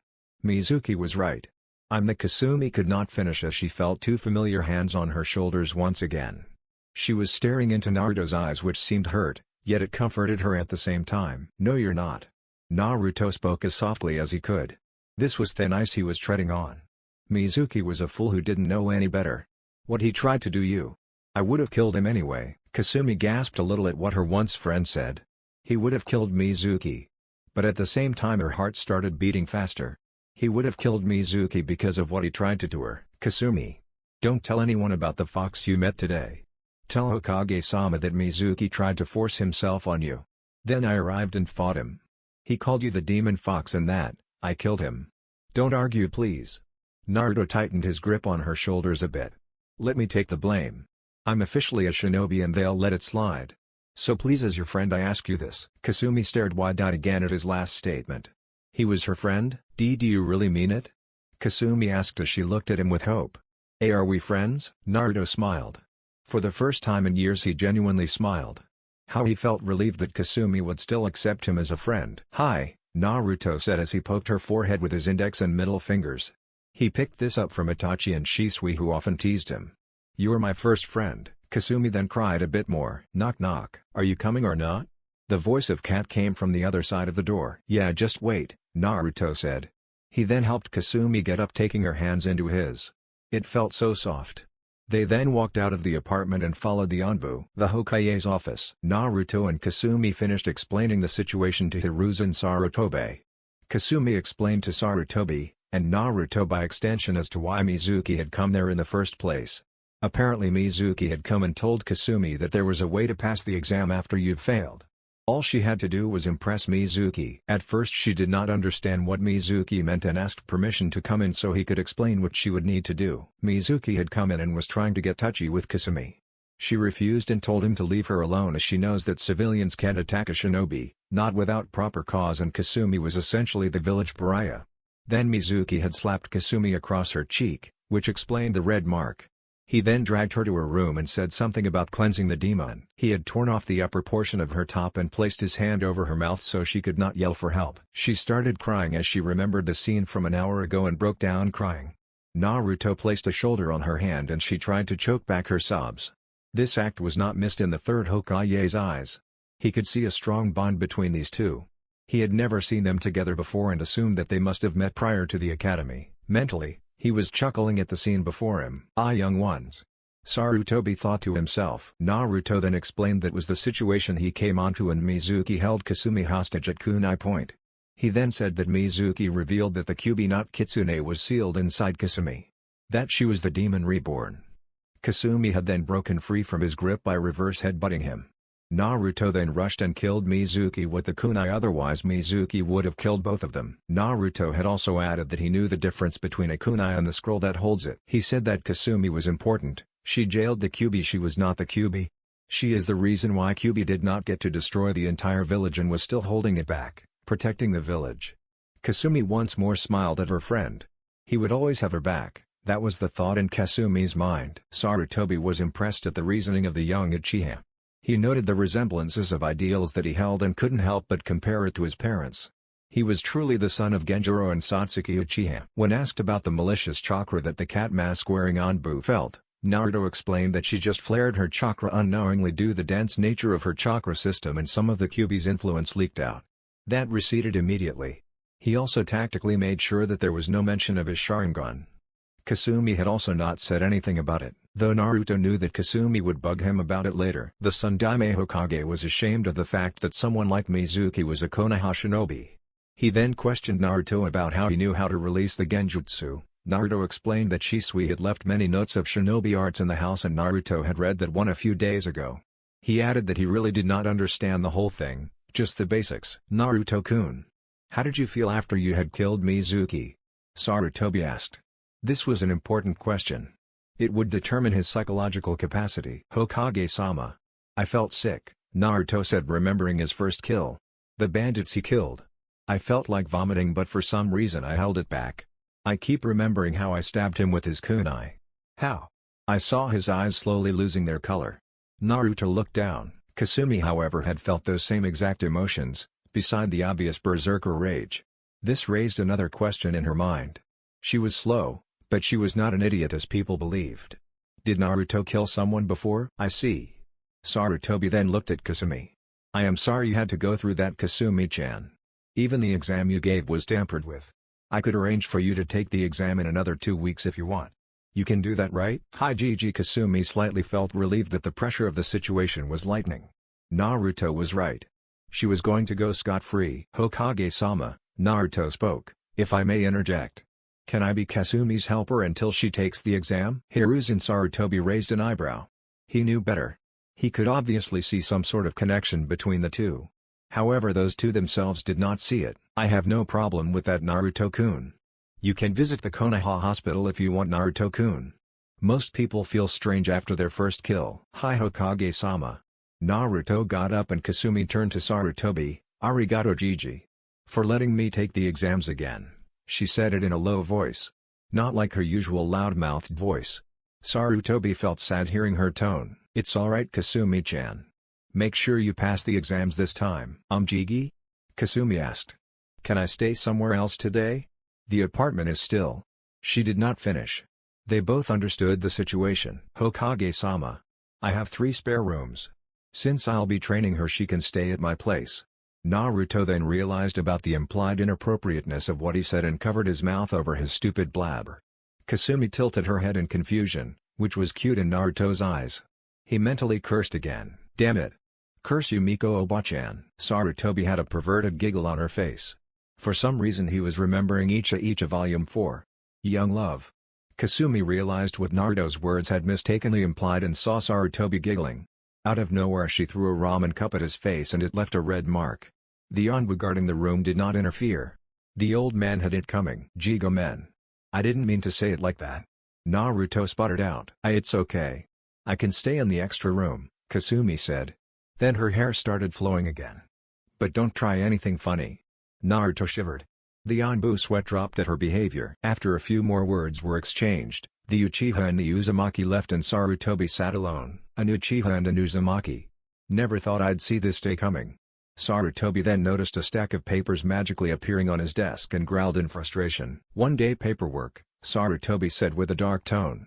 One day. Naruto's apartment, Uchiha Clan compound. Well then, make sure you wake up at 7 in the morning.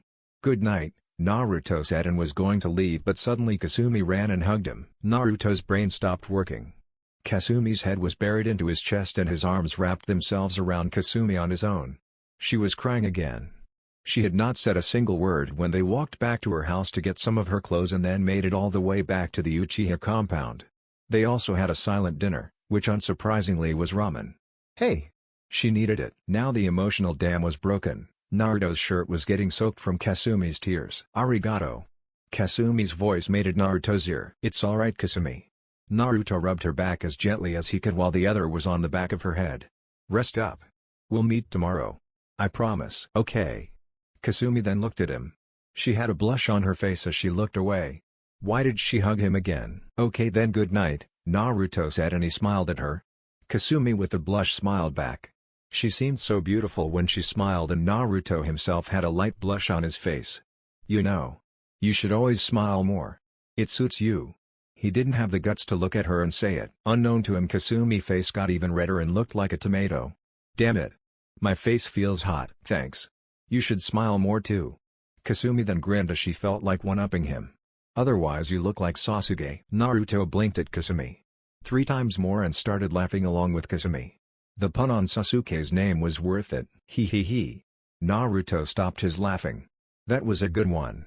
Anyways, Kasumi, I should be going to sleep now. Meet me at the Naka River tomorrow. We'll begin your training from tomorrow, alright? Yup. Kasumi chirped. This time I will become a Genin. Heck, I'll be even stronger than you. Naruto shook his head. This girl just had her first kill a few hours ago. Naruto went to his room, which was just a room away. He liked how Kasumi had hugged him. She felt so warm to him. Naruto went inside and had dinner and fell asleep. He was looking forward to tomorrow. He remembered her smile again. It made him feel so carefree and happy. Kami. Make sure I can always protect that smile. The next morning, Naruto had cooked breakfast and both of them talked about how she felt considering she had her first kill. She said that she could not sleep properly but eventually got some. After breakfast, Naruto brought a sealing scroll which had the books and headed out to Naka River with Naruto. How he wished she would wear something other than orange. As they finally reached near the river, they stopped at the clearing. Naruto went to his favorite spot. A tree which had been grown by his brothers Obito and Shisui. He felt a deep connection with that tree. It provided the perfect amount of shade. The duo of orange and blue sat down near the tree and Naruto then brought out the books on chakra theory he had written and gave it to her. She did not know shit from what he understood. But why do I have to read this? Kasumi asked with a whine. Why can't you teach me how to make a clone? Naruto sighed. First you need to understand the basics. You have absolutely no control over your chakra, Naruto said. She looked down. Though that's not your fault. Your chakra reserves must be ridiculously large, so that's probably why. Really? That's so awesome, T-Bio, Kasumi yelled. Yes, and if you learn how to properly control it you can use many other jutsu easily. Plus I think by the time you study a little bit about it, I can do something about your bunshine problem, Naruto added, and Kasumi had fire in her eyes. Okay, don't worry, Naruto was surprised by the nickname Kasumi just gave him. Inwardly he was happy, though he did not show it. I'll finish this and any other challenge you throw at me, T-Bio. I'm not afraid. Suddenly the air became cold as Naruto had a devious smirk on his face. Oh, you will be. Naruto then started chuckling in an evil mastermind fashion with his arms outstretched and open palms facing the sky. Kasumi paled at his expressions. What did I get myself into? Kasumi asked herself. That's the end, guys. If you enjoyed, then make sure to leave a comment. This is Chaos Shinobi signing off.